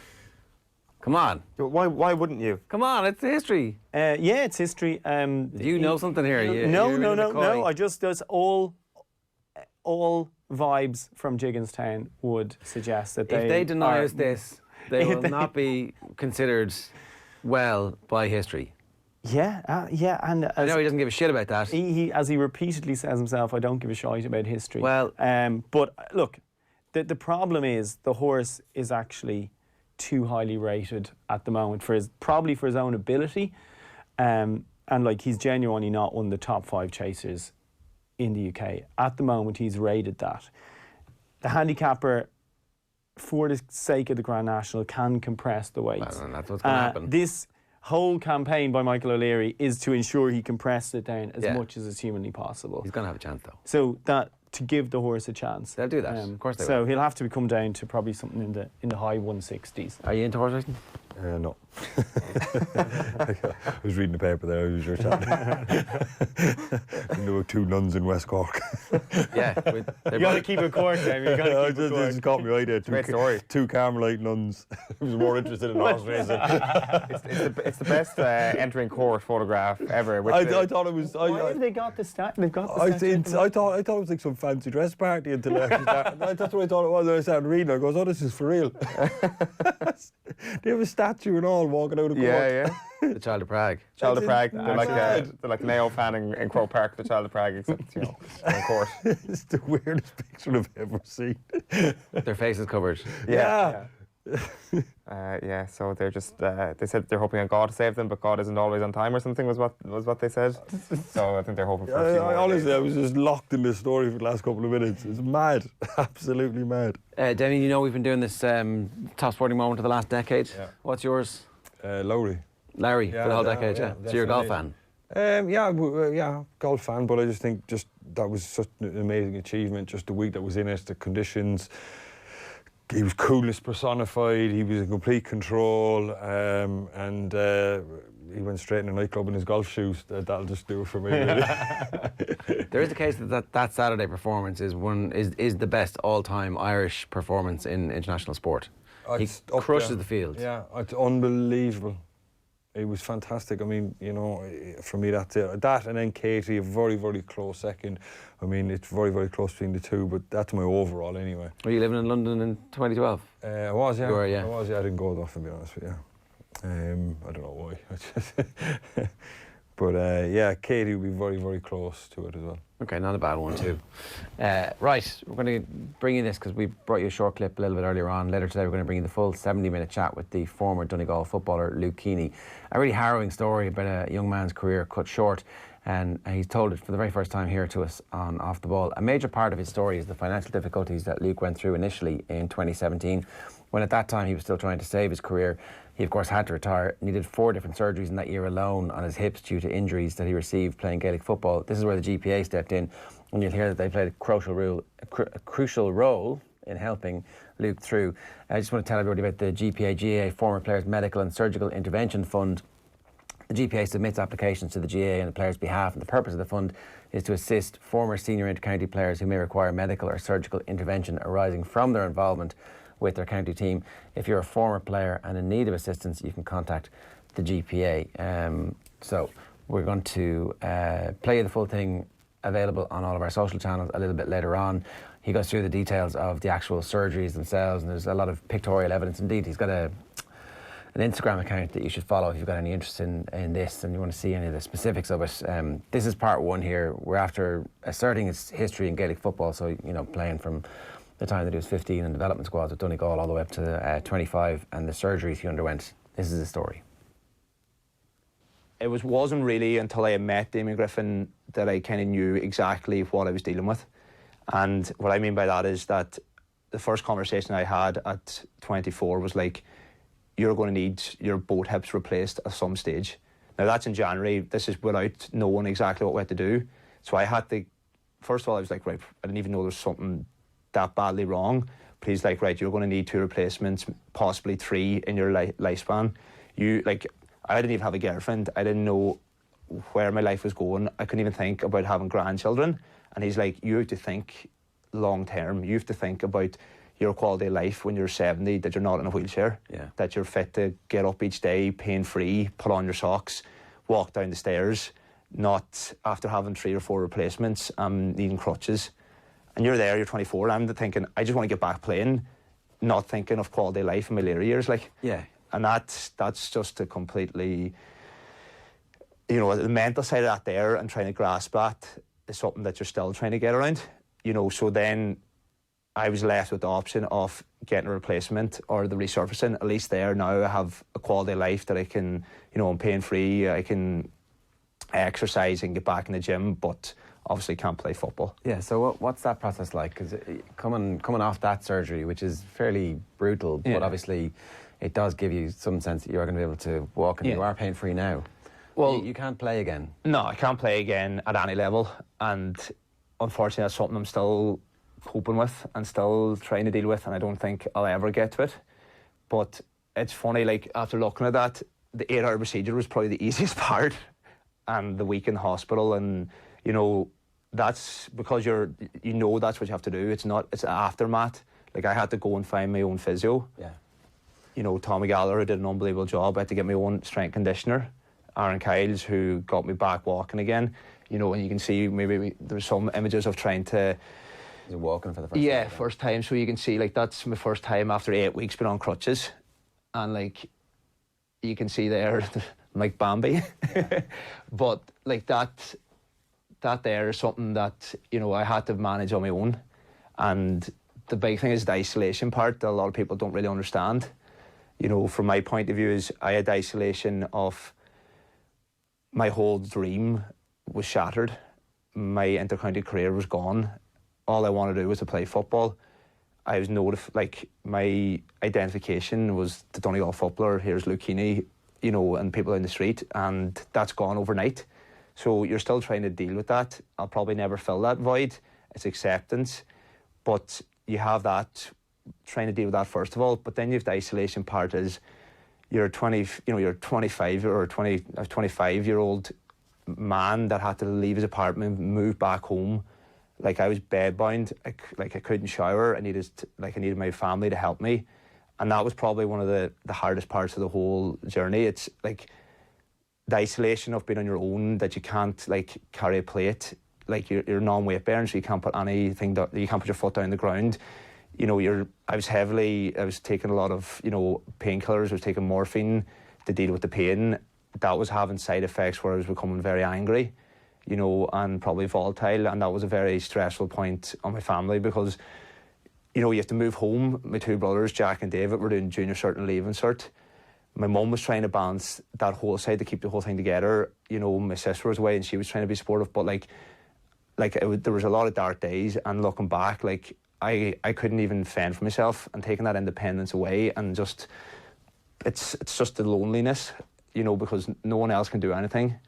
You know, there's the rehab side, but there's also the mental side, and I think it's important. Like, when I was at my lowest point and there was dark days, I had to get counselling, and the GPA were brilliant and provided that service, you know, and I can't speak highly enough about that, because when you're on your own and there's no one else there and helping you, and like my family and friends are there, but they have to get on with their life, and you're lying there, and like, I wasn't fit to work.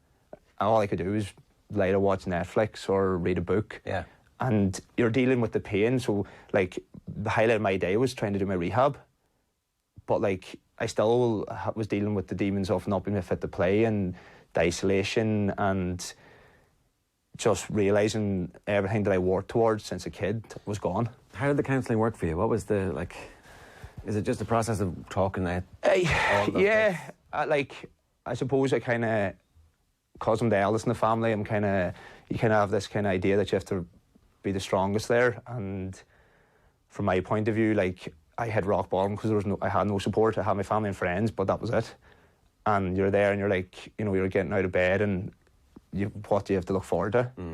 So it's more just talking to that and speaking about it and getting it off your chest, because even though it's very difficult to have that conversation with your family because they're seeing you're suffering. Well, and also they you know, they don't agree with you that you need to be strong because they want you to be and help you. Yeah, so and like everybody's locked in this kind of difficult situation where and they're trying to keep your spirits positive, but like deep down they're heartbroken as much as you are, and like there's a lot of emotional days when you're just crying and you're on your own and you're like what do I have now, like, and you're off your head on like very high profile, very high powered drugs, and on top of that, like, people may forget this, but like you've gone from being an inter-county footballer, but then you're also a 25-year-old man. You've no social life. I couldn't drive, and no independence. I wasn't fit to go and meet my friends or go and have a beer, or like even if you did go have a beer, you couldn't, even because you were on medication and you were the fear of falling and you're still on crutches.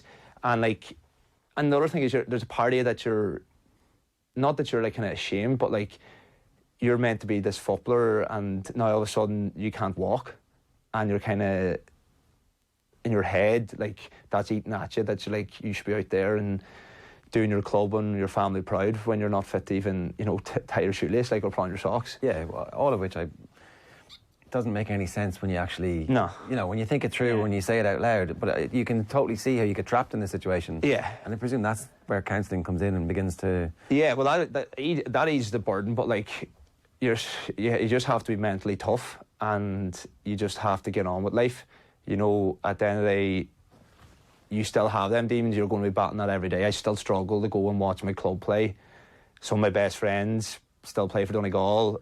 I struggle to go watch them. I'm always going to be a supporter, but I'm always going to be jealous of them. It's the same, like my sister plays for the Donegal ladies.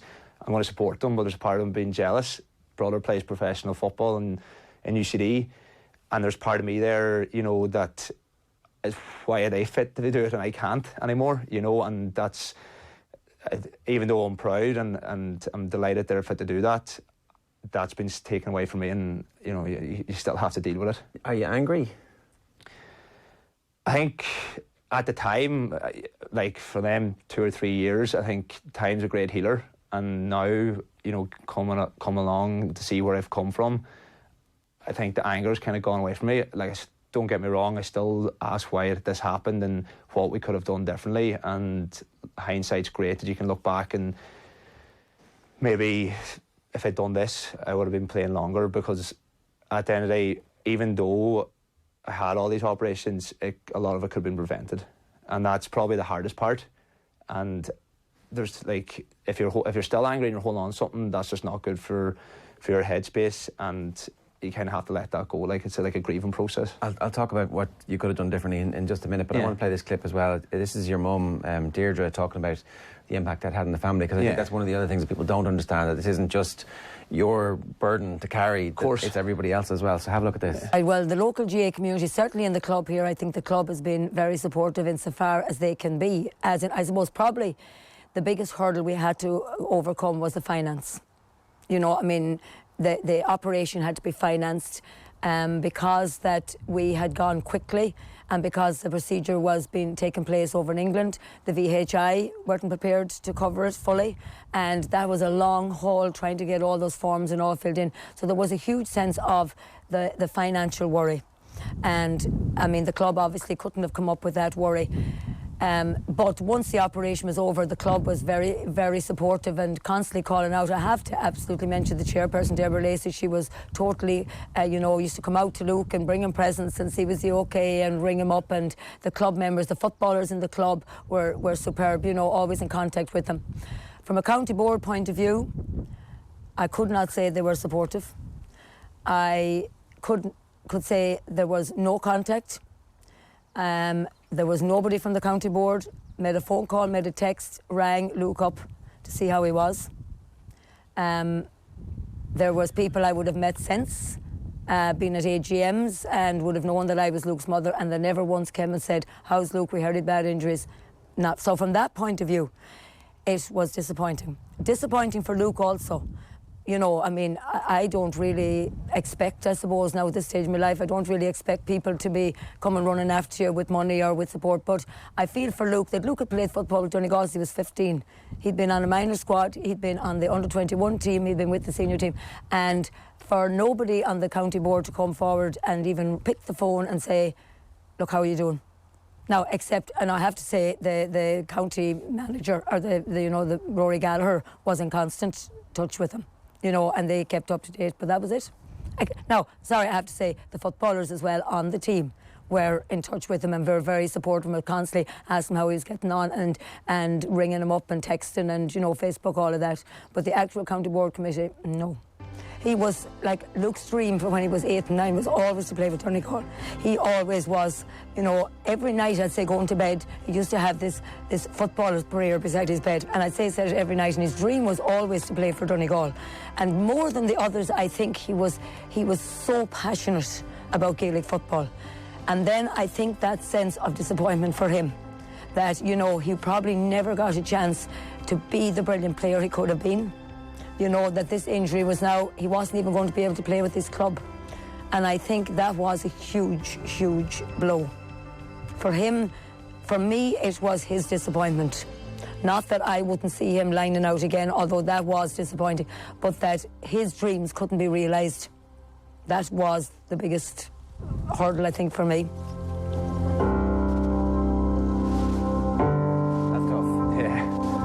That's tough. Yeah. It's raw. No, I'm not going to lie, pulling down heartstrings there, watching it, trying to keep it together a bit. Yeah, well, that's fair enough. Yeah. You talked about it being your identity. That's the hardest part, I presume, is that you do give your life to this, and then ultimately the bits that you could have been looked after in a way that would have prevented this didn't happen. Mm-hmm. And so you should, at 27, be playing for Donegal. You shouldn't be in here talking. There should be a media ban because you're not allowed to talk to us. True. That's where we should be here, Yeah. And I don't know how you ever make peace with that. I don't think I will, if I'm being honest here.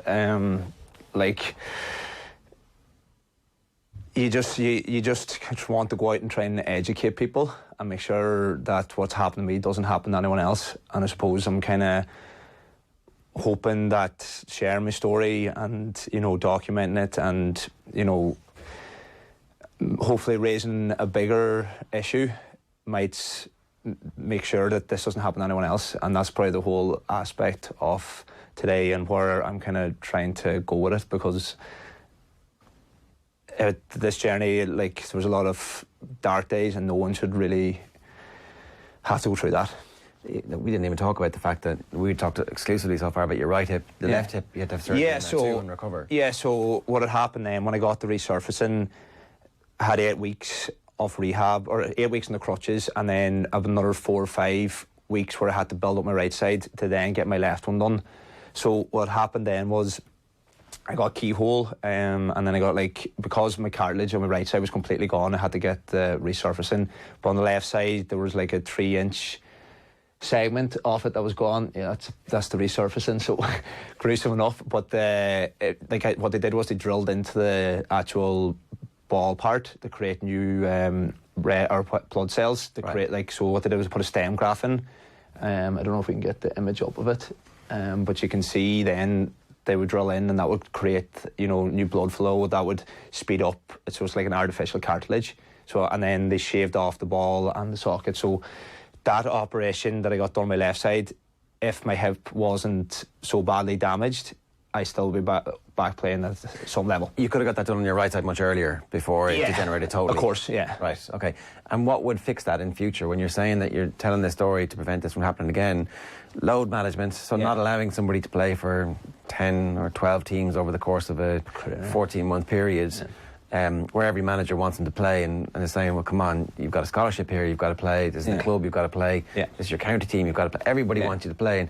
And in everybody's mind, they're the big dog and they're the ones who need you to be the one who's going to get them over the line in this competition that defines everything.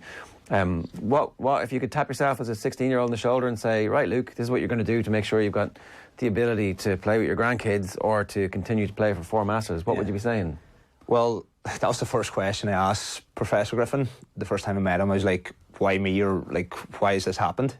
And looking back and from that knowledge I gained then, I wish I had that conversation 4 or 5 years, because that would have saved my career and we would have been able to put the right training methods in place to prolong my career. And that's probably the hardest part of telling my story, that I know now that it could have been handled correctly.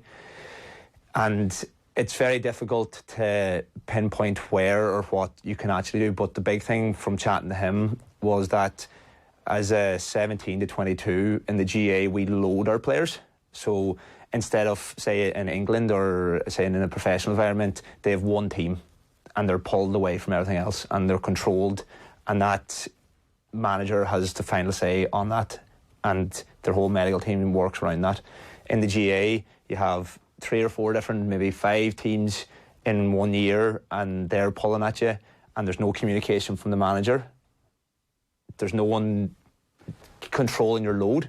So you could do 7 pitch sessions and have 3 games in a week, and no one knows exactly what you've done in that. And asking 17-year-olds to be communicative and expressive. Yeah, of course. And you know, self-confident enough to go, actually, I'm not doing that because I've already done my stuff. It's crazy. If you go back, like 18-year-old going into a senior changing room after sitting there watching their heroes and then going into play, and then you have to speak up and say, well, how long here? I've a session here with Georgetown or UCD or my club game, and they're like, well, you're training here and we need you training.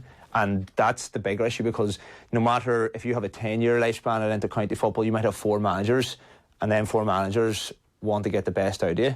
So how do you control what's happening to the player? And at the end of the day, it's on the player's shoulders.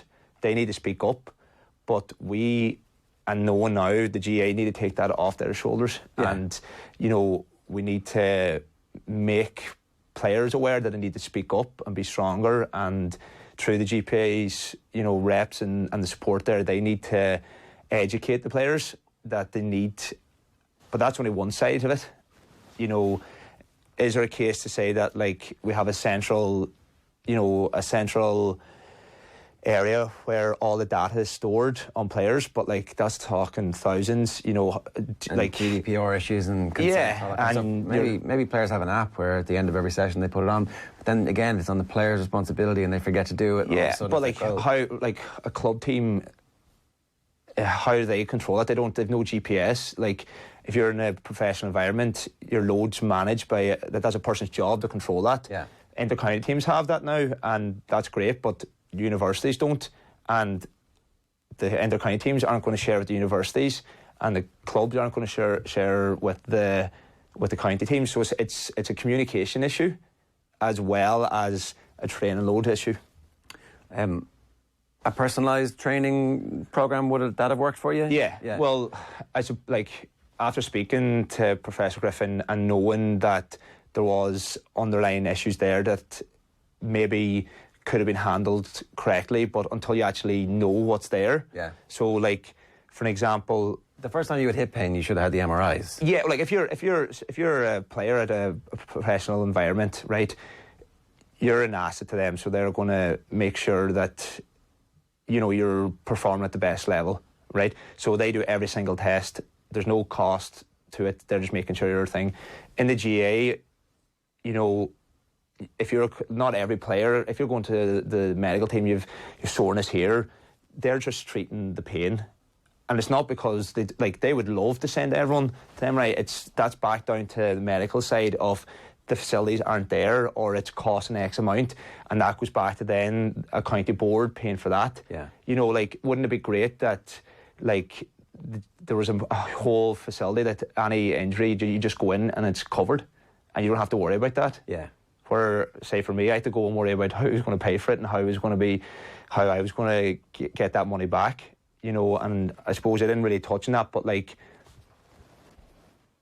you can imagine there's a great expense to all my operations. You have 5 procedures in 1 year. You're seeing the top surgeon in Europe. You're flying across. You have to get physio. You have to get S&C. You have to learn how to walk again. All that there came at a large price, and I was very lucky that I had the support of the GPA through the beneficiary fund to help me through that, and just even to take that weight off my shoulder and that burden, and just allow me to actually focus on my recovery, not to worry about all them other aspects, the financial side. And that, for even my mum and the family, that was just a huge weight, you know, lifted. Yeah. But you had to go through the whole process with the county board first to get to the point where... Well, there was no process. It was literally, I had to get the money myself, and I got it, and then I had no support. So then I had to try and find somewhere, and through the GPA they stepped in and then presented my case to get awarded the funds to cover the injuries. Right. And like, let's not forget, I'm going to have to get my left hip replaced in maybe 10 years. The resurfacing has a 10-year lifespan, 15 maybe, it just depends how you look after it. So you're talking 50s needing maybe 2 more operations.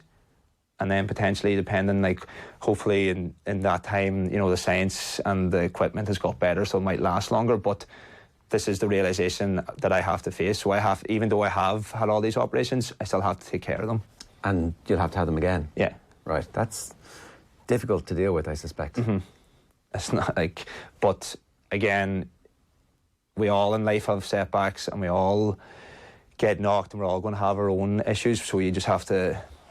power through. Just 2 last things I want to talk to you about. One was we saw your mum talking earlier on about the county board. Yeah. What's the relationship like with the county board now? There is none, to be honest. Which is a bit strange, given that you played for Donegal for 10 years from the time you were first available to them at 15. So yeah, what happened? That's a good question. There's been no kind of follow up, or there's been no kind of emails or even a letter just to check in, and that's probably something that I still can't really understand, if I'm being honest. Is that because they feel, I don't know, I mean, I don't want you to speculate on what they feel, but maybe they feel a little bit that they could have looked after you a little bit better? I don't know. Like I can't say enough about, the Dr. Kev Moran and the medical side, because when I was there, they helped me through it and got me to see Damien Griffin, who inevitably has made my life better, but there's been no contact. Do you think, Luke, if you'd been kicking 1-6 or 1-7 a game, or if you were an all-star, that they might have treated you differently? Potentially, I don't know. I don't think I'd ever kick 1-6 first of all, but that's again, that's something that I don't really know and I can't really answer, because I think the bigger issue is that the GA as a whole, no matter if you're the best player for that calendar year or you're a 5-time All-Star or 7-time All-Ireland winner, it doesn't really matter. The GA has a duty of care to their player. So at the end of the day, if we're representing and we're doing our most for our club and our parish, and something happens, the minimum you should expect, is to be looked after. And in my case, that didn't happen. Yeah. Until the GPA stepped in. And that's clear that was a hugely important moment in this. Roy Keane had that famous quote about players being a piece of meat whenever Yap Stam got transferred off. You must feel a little bit like that. Yeah, you were useful for a period of time. When you weren't useful, you're thrown away. And that's probably something that I still kind of ask why, and I think that's a bigger issue that everyone needs to realise, that if you don't train or you're not fit to perform, you're in the sidelines and you're not in the manager's plans, and it doesn't really matter what you do, and you have to get back on the pitch, and that's the nature of sport, and that's the cutthroat of it. But that was the other thing I wanted to talk to you about. The best ability is availability. Mm-hmm. Is this kind of thing that we hear so much from all sports. Yeah. But if you're not available, and if you're only going to be at 60 or 70% of what you're capable of doing, you shouldn't go out, because ultimately you're not. Yeah, but at the end of the day, that goes back to it, and maybe professional sports are different because you're able to, predict and control what they're doing and have a long-term view. And you have it. All the data is available to say, right, well, if you don't pass a certain test or you're not available to do that, you can't train. But in any team where you chat any inter-county footballer or hurler, if you're in the sideline, it's the loneliest spot. And that's the way it is. It's different when it's your career and you're working your way back to get back to fitness, to get your wage for your job. But in the GA, if you're not training, you're a nobody. And that's the long and the short of it. So you couldn't I was training at maybe, looking back and knowing what I know now, I was them two, 13 and 14, playing for the senior team and playing in Ulster Championships and playing in league finals and going on training camps and getting to an All-Ireland final and devoting 10, 12, like, you know, like you talk about pre-season, you're saying pre-season starts maybe in November, and you might, like, we started training in November and we got finished in September. You know, that's nearly a full, like, you're talking like the best part of a calendar year. You're putting your life on hold for that there, and then all of a sudden, what? You know. And all the time that training was actually the wrong thing for you. Wrong thing for me, because I was pushing my body and I was going through the pain, and I was probably only going at maybe 50 or 60% on my right side. And I don't even know what my left side would have been. Like, there was obviously an issue there because I've damaged in both. But like, I like remember not being fit to like sprint a full tilt because of my right side. And if during that time, if I hadn't got all the work done, I wasn't even able to train. But even when I was training, it was only at 70%. Do you know? So like, that's the pressure as a 22 and 23-year-old you're on, and then trying to come into a team and speak up and go to the manager. Well, I'm sore, I can't train. And they're like, well, if you can't train, you're not going to be in my plans for the league game at the weekend. And then you're going back to your college manager or club manager and you have the same issue. You know, and until we take that burden, is the way I think about it, off the actual players' shoulders. Because even though it's incredible to play for all them teams, you're still the person who's, you know, in the middle, and you're the person who has to do it all. But no one's looking out for your best interests. In America, again, the NFL restrict the amount of time that players are allowed to train, and there's serious repercussions if teams break that. I don't know if that would ever work. First of all, like, it was incredible to hear that, but like, it goes back to, it was the players that are pushing that. They're demanding, this is the minimum sessions I'm allowed to do. Now, it's very easy when you're the actual money maker and that your people are paying millions to watch you. Like, in a GA point, I don't know where it could go, but I think we have to have the players' interests, you know, best or put first, because, you know, without the inter-county players, there'd be no games, or there'd be no club structures, or like kids don't have any idols to look up to. So that's just at the elite level, not even talking about club level. But like, how do you control all that? That's the challenge, you know. But I think there needs to be more responsibility on the GA to try and come up with some solution that, like, is it the fixtures are better structured? We all know that's a huge issue. But if you have correct structures in your games, that's going to take away from the training load. Is there too many training sessions to games? Yes. Is the season too long? Yes. Is the club season then, like, you're going back to your club and you're after a 10-month calendar or 10 months of being flogged? If you look at the Donegal County final this year as well, it's a similar situation to you when you were talking about. Yeah, like, and that goes back to it. You go back, I've seen there, a Dublin league final was played like 2 or 3 weeks ago. Like, the club players are getting absolutely shafted as well. But like, it's the bigger issue that the GA have to look at is, how do you condense everything, that if there's a better structure, there's more control over the player and less chance of injury. Yeah, no, I actually think everything comes back to the structures. If you get those right, then you can begin to monitor players. Exactly, and you get the different control. age grades. Yeah. Was any of it worth it? The fact that you did make it to the Donegal senior inter-county team, that you did get to play with your idols? It's a good question. Yes, obviously, because that's what you wanted to do, and you wanted to get to that level. And, you know, I was very lucky to win an Ulster Championship, you know, and some of my best friends are made from that. And look, looking back, is it all worth it now, knowing what I've gone through? I think there's part of me that I just wish I got to maybe 30, 31, that I had a chance to maybe try and see, you know, to become hopefully a regular in the team, to be, you know, starting and trying to hopefully push on. Because even though it's great being part of a team environment, you're always going to be selfish, and it's very hard being part of something that's winning and not really contributing. Like, you might only play 5 or 10 minutes here, you know, and before I got injured, I was like on the ladder, so to speak, that you know, like,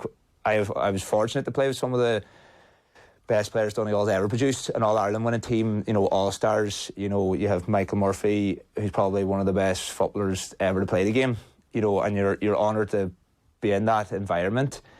But from a personal point of view, you don't, until you're actually playing and being in the team and contributing, that's where the rewarding part is. And showing what you could do. Yeah. Living up to your full potential. And that's probably the part that I didn't get a moment addressed. That's probably the hardest part, that if I did manage to play them years and get to that level and compete at the top table or at any level, at least then, you know, I'd have a small bit of satisfaction, you know.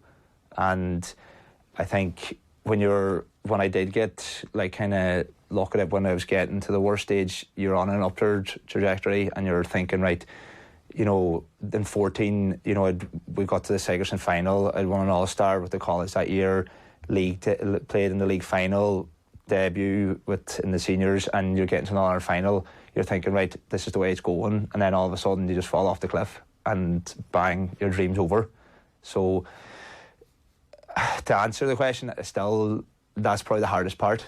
You know, if you got to the stage where you could retire and have some sort of kind of, what's the correct word, but like some sort of kind of time frame, legacy, that's the word, thanks. If you had some sort of legacy, or you were able to reach that potential, you would be a bit happier. But that's really it, like. Yeah, so really powerful stuff there from Luke Keaney. It's actually a 70-minute interview, and we've given you 30 minutes of it there about the detailed process of recovering from the hip surgery, learning to walk again, the impact that has on his family and his friends, and his exterior life, as well as the difficulties that he had to the point where he was seeking counselling. And obviously he talked about the GPA helping him out with that along the way as well. So it's one of those stories that I was at that Balance 2020 conference, and there were loads of great speakers. There was the chief physio with the English football team was over talking about what they had done at the World Cup and all the stuff that they'd done.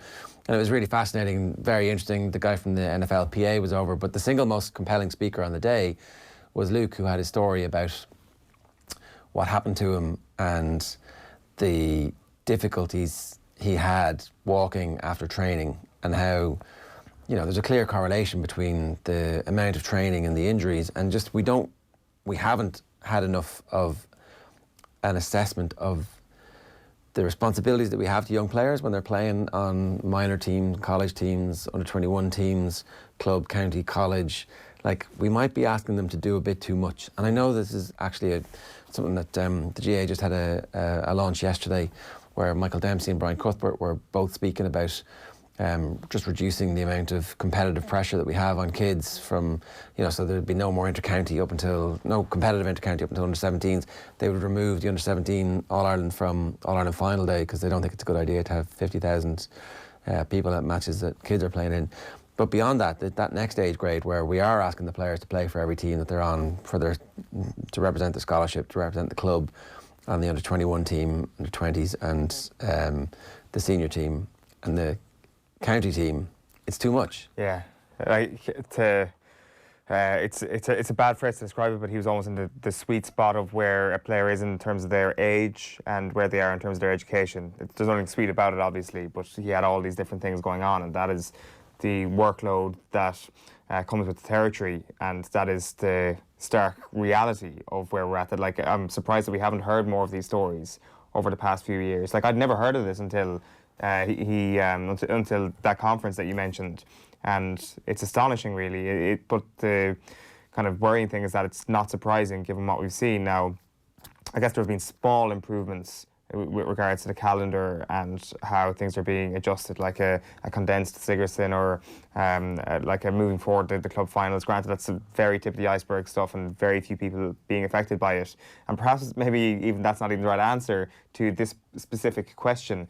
Perhaps there is a player-by-player sort of workload analysis done, and that is actually the solution here, rather than looking at the competitions they're all playing. But the competitions are definitely key, right? But they're important as well. Absolutely, because if you've got everything on at the same time, then all of your managers are saying, well, you need to be doing this training, because if you're not available to me, then you're not going to be playing. You're not training, you're nobody. That was his line in the interview, which kind of really stuck out to me, that there is, like, your identity as a young man who's been a very successful footballer at underage, I would imagine, is strongly linked to your Gaelic games. Yeah.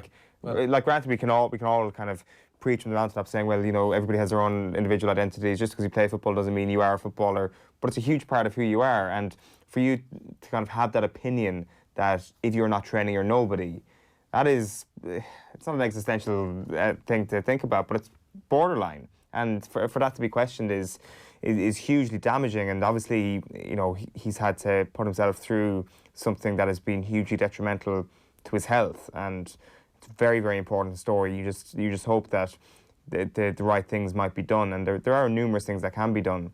And fixtures, as I mentioned there, but like...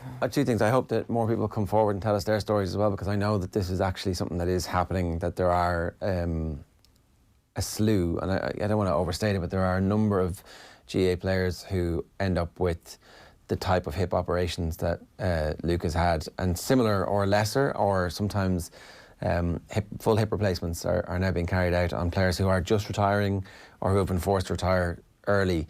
Like, unless people come forward and go, yeah, I had a hip replacement and I had it because of the type of training that I did and the amount of load that I placed on my body, and it would have been preventable if we had had something slightly different. Like, this isn't to point fingers at the system or at individuals in the system. It's to point fingers at the system and go, that doesn't work. That's not, like, he should still be playing for Donegal. I don't know if it's in the long version or in the short version, but I made the point, you shouldn't be sitting here, you should be on some sort of media ban where we're not allowed to talk to you. Like, this is the time of year where we might get a chance to talk to you, but, like, you know, you really should not be out doing conversations about recovering, learning to walk again. So, and just to thank him for telling the story, because it's very difficult, obviously. Look, that is the key point here. You should be an asset to your county at the moment. This doesn't go for, like, any specific individual here or any specific county, but if you are, if you're a young footballer and you've been training quite a bit, whether it's your college putting you through it, whether it's your club, whatever it may be, it's to the detriment of you, which is to the detriment of your team that you're playing for. And like, everybody wins if this is fixed. By extension, the organisation, like, absolutely, yeah. All right, it's 9:26. We're back with Pat Smullen and John Duggan straight after these. OTB AM. This is OTB Sports Radio. Off the ball. If Keane was managing Pogba, he'd never sleep. Pogba's a social media star, right? He appeals to the young people now. He does his dance, he has his hair and all that. That's all he's worried about, in my opinion. He's not worried about being a great player, Nathan.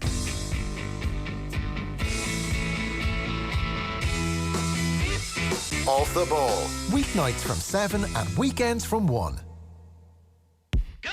From true crime believers to science and business achievers, sports, arts and comedy to the latest entertainment wannabe. Get political, get healthy, get educated. Get all your favourite podcasts on Go Loud. Download the Go Loud app now or add us on your smart speaker. Go Loud. Podcasts, radio and music to your ears. OTB AM. There's enough ball. There is a goal! Robbie Brady! Okay, so the Irish sporting moment of the decade. Controversy rolls on. We're into week 2 of the controversy. Round 2? Oh, no, sorry. Not quite. Sorry, This is the last one. Sorry, right? this is the last one. Katie Taylor won yesterday's in a bit of a landslide. She was up against Leinster in 2011. The fabulous comeback against Northampton.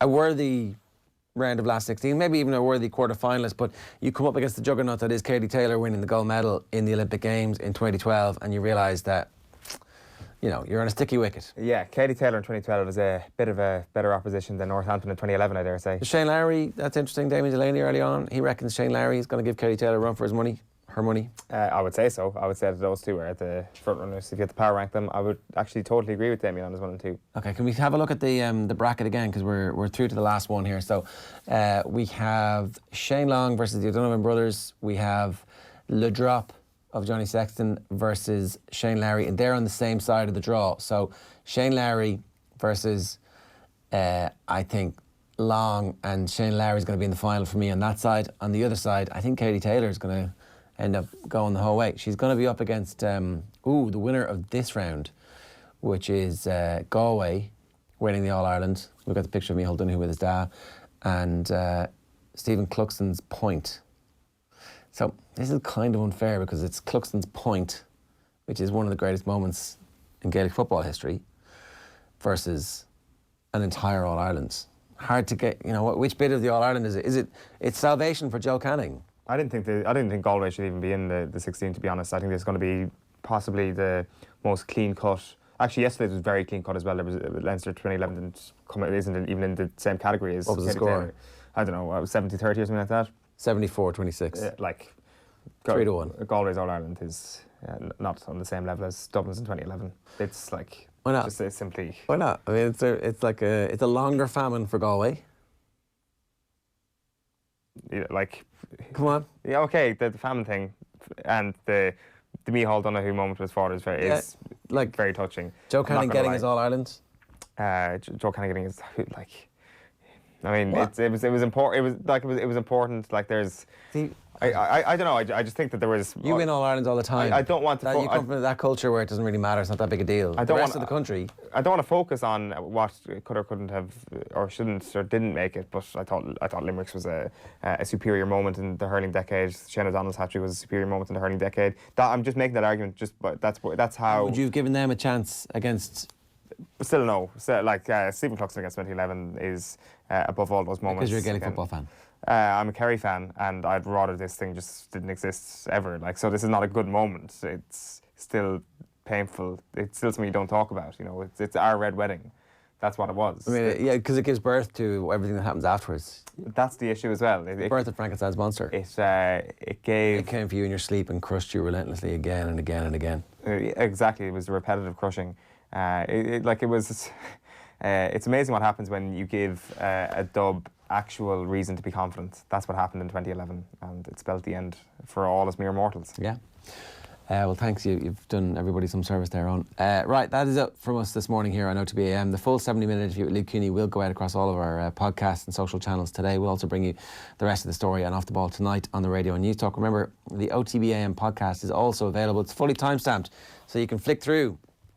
You can get us on Spotify and Pocket Casts or wherever. The best place is actually the Go Loud app. That has all of our podcasts there in a nice neat little pile for you, and it also has the magic button at the bottom which gives you OTB Sports Radio, which is our live continuous sports radio station, the first one in the country and available for you 24 hours a day. So just click the Go Loud app and OTB Sports Radio pops up, and you can play it through your car, you can play it wherever you want, you can listen to it in your ears. Tonight, more Champions League stuff. Tomorrow morning from 7:30, exactly the same. Heineken Cup coming your direction as well. We're going to leave you with this. Pat Smullen was honoured by the Irish Racing Hero Award at the Horse Racing Ireland Awards in Dublin last night. He spoke with our own John Duggan. Pat Smullen, you're here at the Horse Racing Ireland Awards. You've been honoured with Ruby Walsh tonight. Irish Racing Heroes of the Year. You must be very honoured. Yeah, huge honour, to be honest. It's a very, very special night, and to be honoured like that is very, very special. And alongside Ruby as well, who's been a good friend, and we go back a long way together. So yeah, very honoured. How are you getting on? I'm doing well. Thank God, things are going the right way. So it's really a day by day thing, but so far so good. So please God, it keeps going that way. Cancer Trials was an amazing a day in the Curragh with Tony McCoy winning that race. How did the whole thing come about, Pat? Yeah, look, we really wanted to try and do something to raise awareness of cancer trials and pancreatic cancer, and it was actually Joe Foley that came to me one day and with the idea of doing something over Champions Weekend, and thankfully then HRI got behind it and we came up with what we came up with, and the race I think was very, very special, and to get all the lads back and all past champions, and the lineup was quite special. So that's really how it came about, but a lot of hard work from Barbara White and HRI, John Osborne and Joe Foley with Champions Weekend, the Longines Champions Weekend committee, and it ended up where it did, and I think it was a huge success. It was. That's an understatement. 2.5 million raised. You must have had some serious emotions at that, really.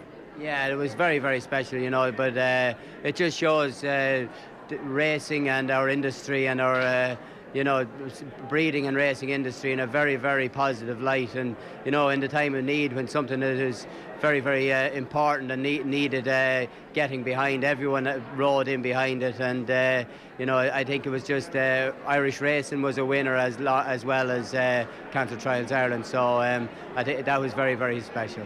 Well, they were doing it for you, Pat, because they respect you so much in the weigh room, and Tony McCoy very competitive about winning. Yeah, that was. He did a lot of hunting around to try and get the right ride, and thankfully, you know, good supporters of mine, Sheila Lavery and her brother John, who owned the horse, came up with the winner for him, and but it just was fitting to the end, to the whole weekend when he won won the race. So because.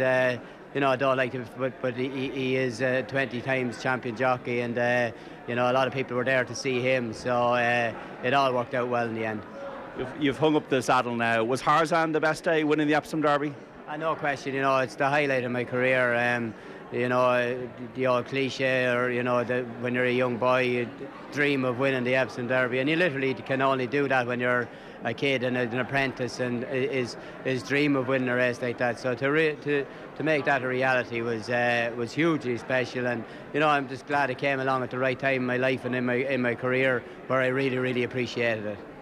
Are you now watching a lot of races? Are you kind of giving advice to young jockeys? You know, are you still like kind of watching the Breeders' Cup or watching this and that? Oh, I watch every race nearly every day. You know, I like to try and get out in the mornings, and you know, luckily we have a little farm, and you know, do some jobs. But then I give nearly every afternoon to watching racing. So whether it's a very low-grade domestic race on an afternoon at home in Ireland, or the international race, and I follow it all. And yeah, you know, I give advice to whoever wants it, and especially the riders that are riding for Dermot as well. You know, try and give them as much an insight into what I would do if I were riding them. So hopefully that's helping them, and so yeah, very much still involved. You know, I'd like to think. Not a bad year for Ufalia with Shane Lowry. I was amazing, and Sheahan, to be fair, got behind the weekend and donated to Caddy for a prize to Caddy for him and Pro-Am next year. So that was an unbelievable prize, and but yeah, an amazing person, an amazing athlete, and I wish him all the success in the future. But just you know, a good Offaly man. And hopefully the hurlers and footballers can do it in the next while. We see JP here tonight. We see Aidan O'Brien and the family. We see your family here, Ruby Walsh. Irish racing's got a lot to be proud of, Pat. Very much so, and you know, I just want to stress that, you know, it's always been a great industry, but it's an industry full of great people, and you know, I think we illustrated that over the Champions Weekend. But as you see here, like, there's some great people that own horses, put a lot of money into this industry, keep it going, and yeah, no, so it's full of you know, talent that has been shown all around the world. So again, long may that continue. Pat Smullen, you're a gentleman for speaking to Off the Ball and for News Talk, and we wish you a very happy Christmas, and you and your family as well. And to all you as well. Thank you very much. OTB AM.